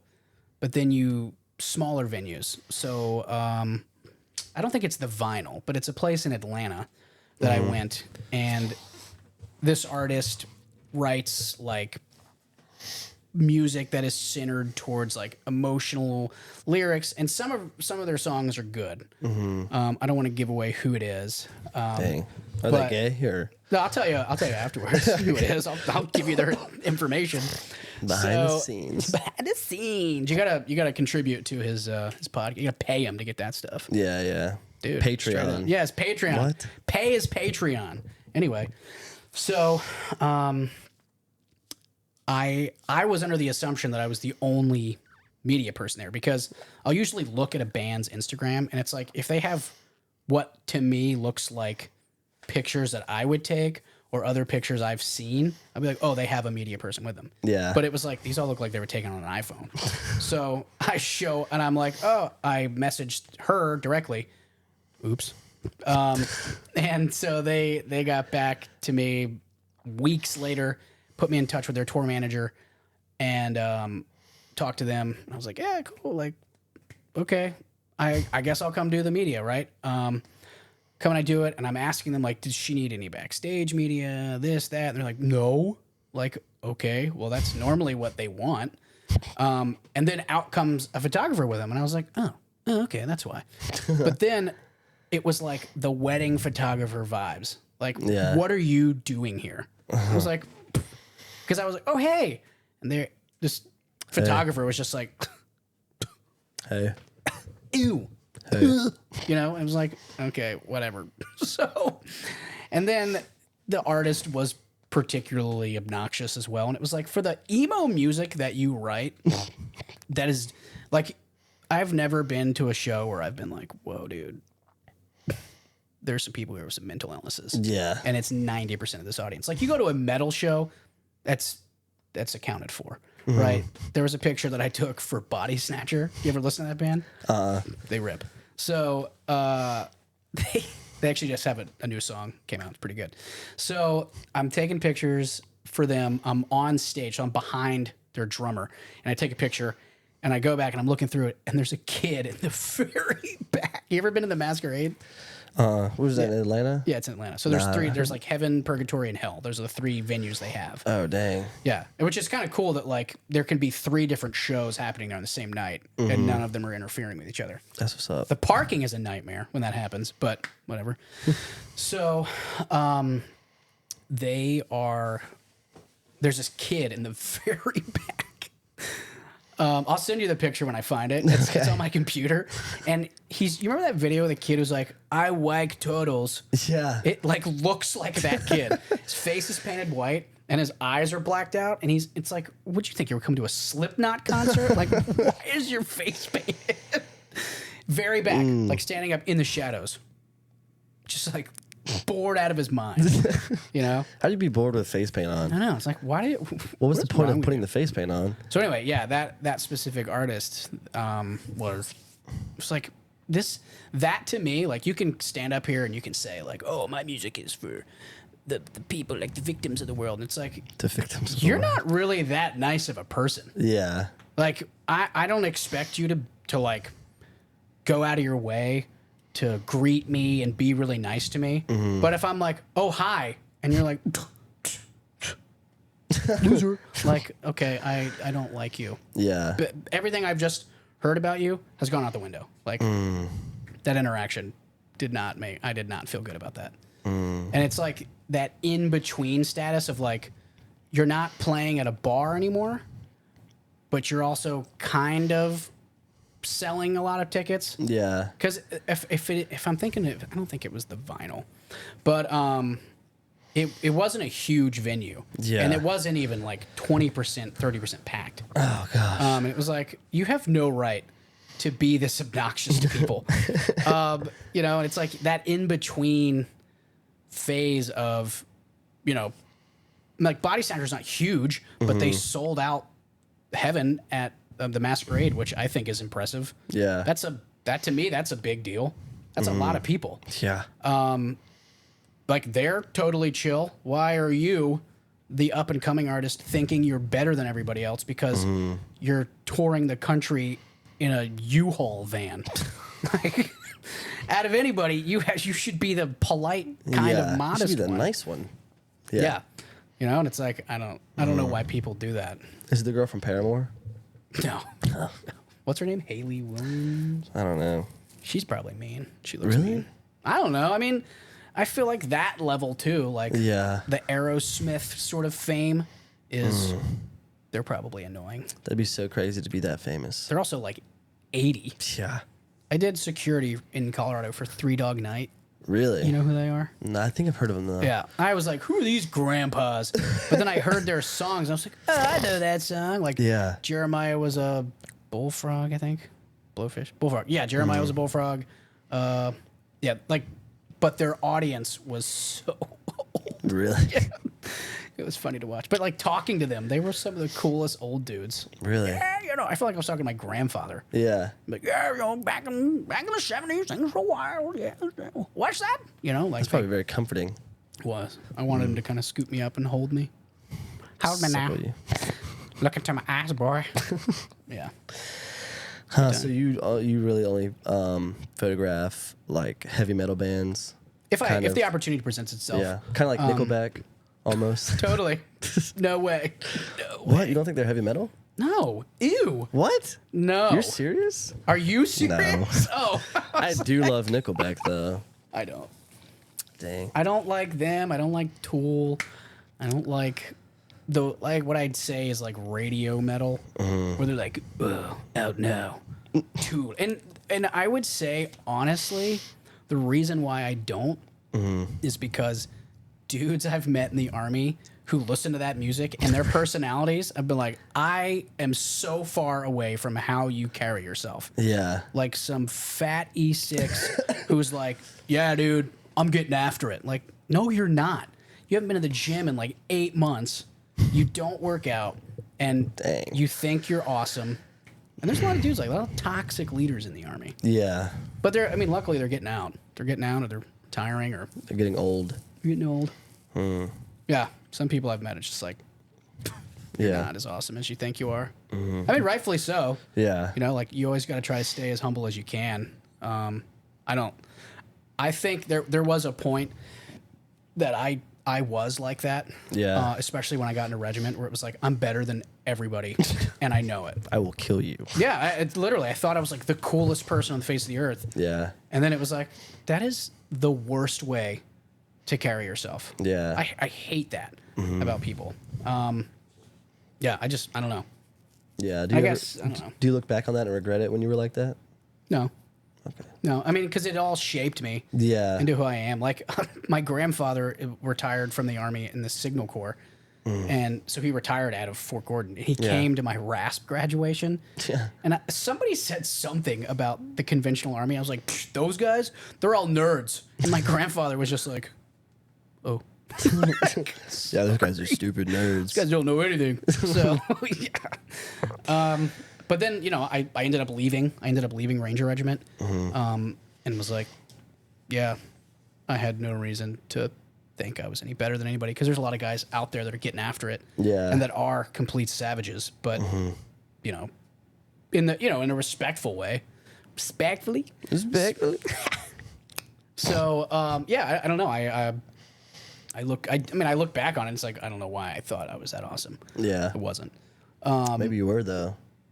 I mean, I guess in the Yeah. sense that I like was there, and we're doing things, but like, you know, I've the one thing too with like veterans is they are very quick to want to identify with something, because like in the Army, right, your identity is that Yeah. you're this, especially things you attach yourself to. Like you get into a special operations unit. I am this, right? And I would always say that I want to be proud of what I'm doing now rather than what I did 10 years ago. Yeah. Right? Like, I'm glad. I'm happy that I did that. I'm happy that those things shaped me to who I am. But, like, you know, I'm happy with what I'm doing now. Like, you're not going to catch me ever in my life at a VFW with I served hat on. You know, like, you know, GWAT veteran. Hey, thank you for my service. Like, that is not who I am. Yeah. At all. So I don't know. And there's people, that's their thing. Cool. And that's the Tool crowd. That's the The Nickelbacks. the Nickelbacks of the Army. No, maybe jokingly, but yeah. So I don't know. That's just I don't know. I can't tolerate that. Yeah. So, and I always try to impress upon that upon guys that I meet that are taking those steps in the military of like, I'm gonna go pursue this. Like, cool. Just remember like who you are at the essence of you. Yeah. Right? Yeah. Do you like Riff Raff at all? The rapper? Yeah. That guy's hilarious. Do you like him though? Yeah. Do you listen to his music? Not like every day. Is he Dude, coming on the podcast? Some things need to change. No, I mean, I would love to though. Just hit him, just harass him. I have. You have? Yes, bro. Just do those like videos. Day 87. Asking I don't Riff want Raff. to. I don't want to be like begging on my hands and knees. You're not begging. You're just asking for 90 days consecutively at that point. Yeah. Well, I have kind of created somewhat of a relationship with his tour manager. Okay. So that's pretty cool. But to have him on the podcast, I remember I emailed them. It was like $2,000 plus like How much are you paying me? I'm just kidding. I get a banana. Sick. But yeah, it's like $2,000 and then like travel fees. So $2,000 plus travel fees. Yeah. Where's he traveling from? Florida. Just send him a U-Haul, a Yeah. van. Be like, hey man, get in. I'll go pick him up. I got an Uber Black for you. You know. I have a black Toyota Camry. You can get in Yeah. that. Get in, dude. Don't talk. Got some I'm your waters in the Uber back. driver. I saw him. I went to the Warp Tour, like one of the last Warp Tours, Dang. courtesy of ABR of August Burns Red. I developed like a semi kind of cool relationship with Matt Greiner, their drummer. Yeah. I had seen them in Atlanta, and I brought them a bunch of 3rd Ranger Battalion shirts. Oh, dang. I was like, hey, like y'all's music is prevalent in this community. I've listened to you guys since before I got in the Army, and y'all's music. I've listened to it while training and whatever else. So like, Yeah. thank you. And out of everybody, he was like, this is the coolest thing I've ever been given. That's what's up. And so it was at like a meet and greet. And so I gave him that shirt. He then in turn was like, what are you doing? Like, do you want to hang out before the show starts and go get some coffee or Maybe something? kiss a little bit. Kiss. Hug, cuddle, And I snuggle. was like, what, dude? Like, you want to hang out with me? Okay. And so we hung out. And we just talked for a little bit. And then I sent him one of the gifts that I'll do. I could give you one. I have another one. It's I carry flags. So like before I deploy, I'll go get flags and bring them on rotation with me. Oh, okay. And to me, it's an easy, simple gift because it's roll it up, shove it in the back of a backpack, go out on target, do your thing, come back. And to be like, this flag was carried in operations in support of whatever you're doing to kill or capture enemies of the United States. That's right? what's Like up. that's a cool gift to somebody that is so far disassociated with the Army or the military for that matter, knows nothing about it, has no family ties to it. And it's like, whoa, like, wow, dude. Like, Some people would orgasm over that. yeah, some historian probably. The Tool crowd, the Nickelback guys.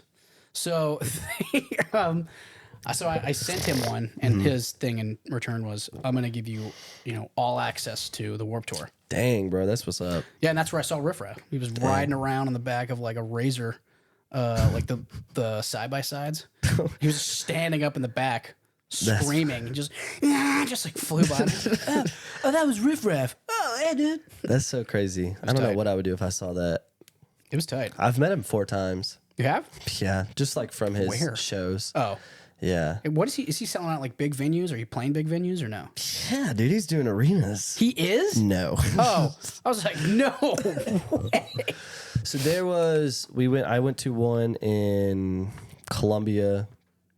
I went to one in Spartanburg. Dirty Boots should try to book him. Maybe. I love shooting there. Yeah. Their lights and everything, like that's a really good small venue. I love that place. Well, maybe if you went on tour again, I don't know. But yeah, I went to 2 sets of shows back to back. So like I went to one show one night, the next night I went to one show. So I met him 4 times. I think by the 4th time he kind of knew who I was. Okay, guy, get away from me. Are you his groupie? I mean, if I could I would. You should get Theo Vaughn on here and then just tell people it's Riff Raff. The Kmart version. That would be harder. Probably. He would probably be like 10 grand. What's the end goal with your podcast? I'm asking the questions now. Well, turn it on me. Probably something like Theo Vaughn, how he has his, or just like something to where, like I can make money from it, and this would be like the job. You know, I don't have to work at Lowe's. Yeah. Is that where you work? Yeah, unfortunately. Sweet, dude. I'm gonna come hit you up for some lumber. Hey, the family discount, though. Bro. If you order online, I will probably be the one to pick your order. Which Lowe's do you work at? North Augusta. Too far. You live in North Augusta? Oh no. I live close to base. I live like 15 minutes from base. So you're not too far from here then. 9 minutes away. Whoa, we're neighbors. I got here early. Yeah, dude. That's what's up. Come hang out. Yeah. But just like entertain people, kind of be funny on the internet kind of thing, make skits, all that kind of stuff. Make skits? Yeah. Like what kind of skits? Just like funny, like TikTok skits. Okay. Yeah. But I will say keep pursuing it because I mean, I'm not a successful photographer by any means, but I've certainly gotten more business in the last 3 months than I ever have. I've had the views have been going up like the past. You have to promote yourself in the most uncomfortable of situations. Yeah. Like the guy that I work for the most, Garrett Hicks, the thing about him is that he will always promote himself, and that's what he has to do, and it works. Yeah. Right? Like so much so that sometimes I'm like, "Oh, dude, like you're doing that? Yeah. You're going to go talk to those people you don't know?"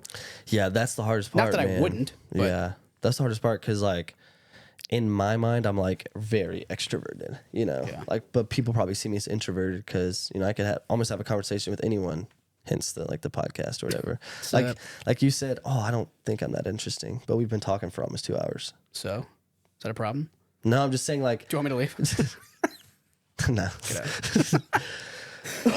But, yeah, it's just, but I mean, that's it. So. That's good. Nobody wants to work at Lowe's anymore. Do you tell your boss that? I have so many bosses. You should find a guy that comes to Lowe's regularly, frequent flyer, and be like, "Hey, buddy, come on, yeah, get over here." Yeah, but that's the scary part, though. Because in my brain, I'm like, yo, I know exactly what the podcast is. You know, it's this and this and this and this, and it's one of the best. But as soon as someone asks, "Oh, what's your podcast about?" It's about that one dude on the internet who he takes a lot of pictures. That's all I know. Yeah, so it's like when I get in front of when I'm face to face with someone asking me what's your podcast about? Yeah, for sure. Yeah, I just go blank. Like I had one dude come up to me at Lowe's. You know, he's like, "Do you have a podcast?" And I thought he was. You're probably like, "Yes, I do."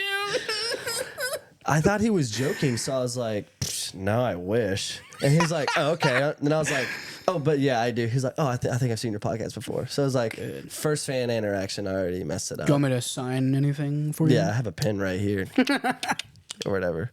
But yeah, I just as soon as people ask me what it is, I'm just mind blank. Dude, I get it. Yeah.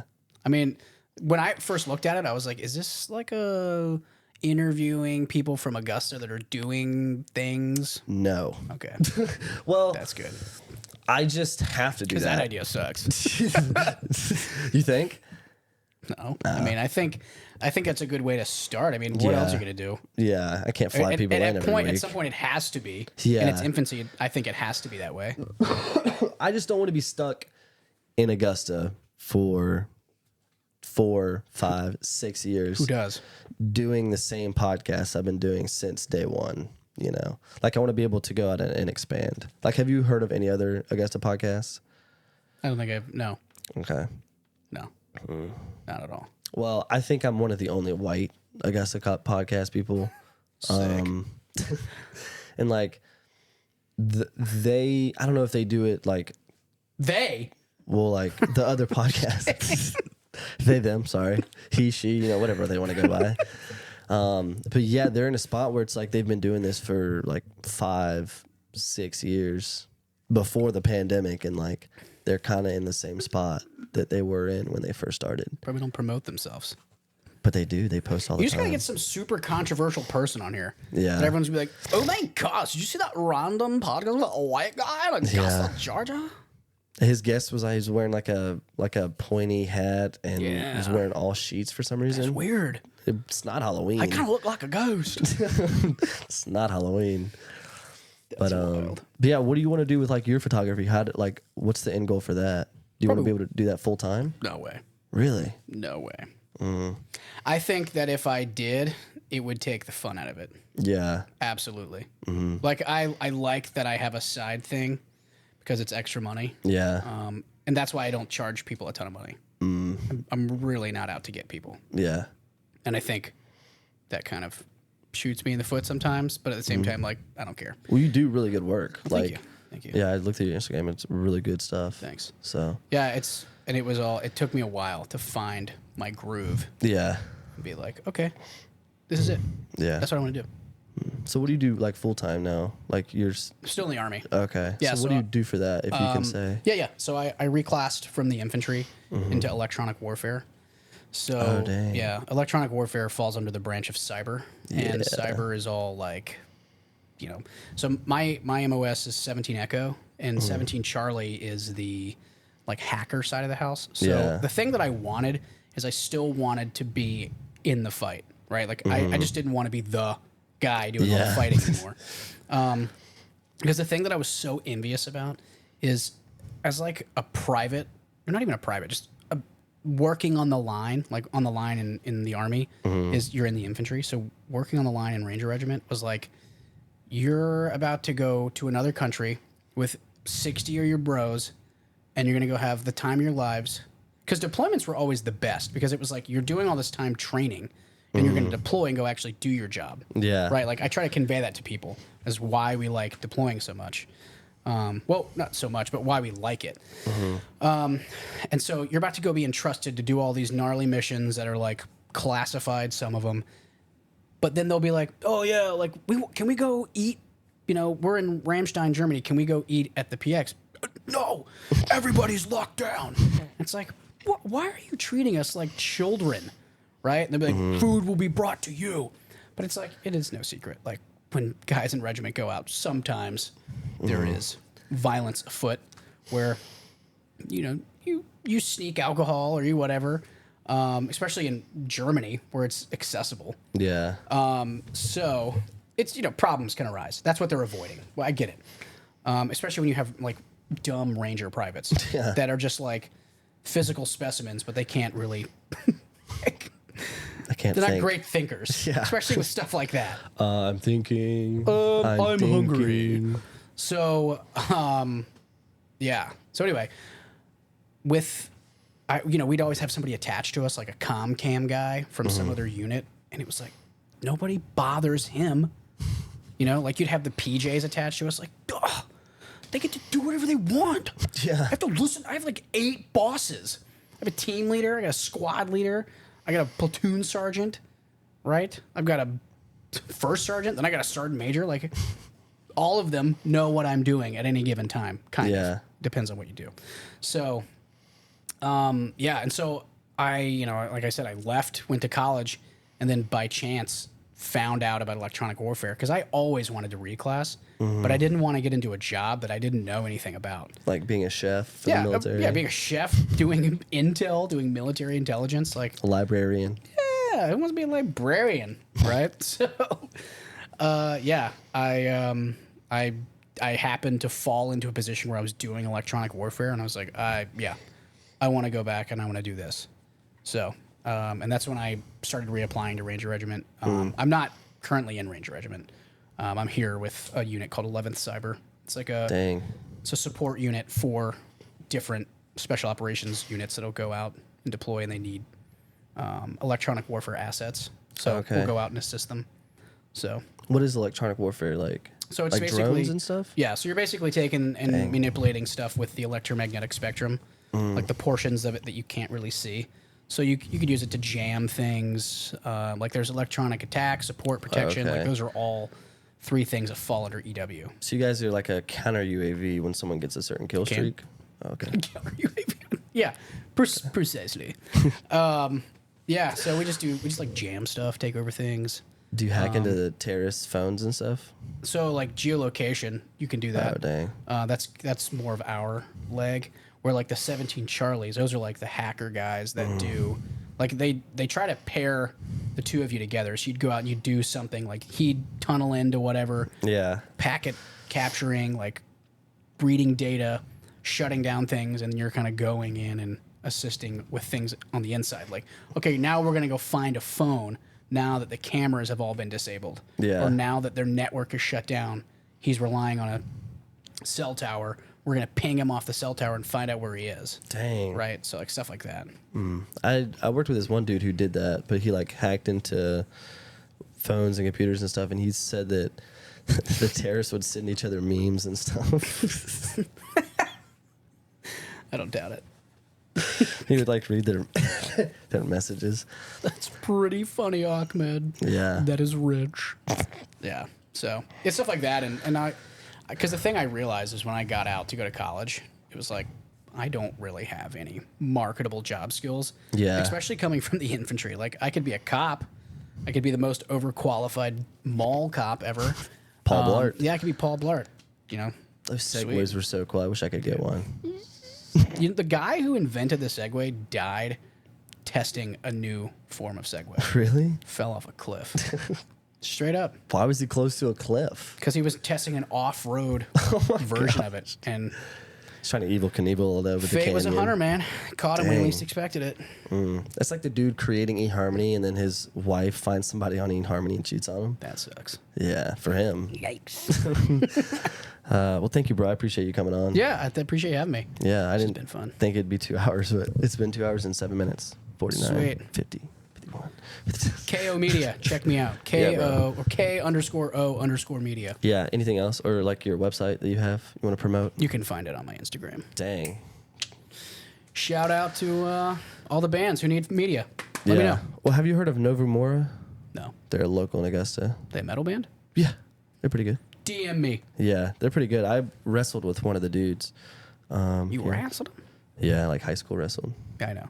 Okay. Well, some people are like, well, I did like WWE wrestling too for a couple years. You They're like- did? Yeah. Why don't you just go do that and have a podcast? Well, I did it for like 2 years, but I Never still thought about that. I never got on I never got on a show, because So?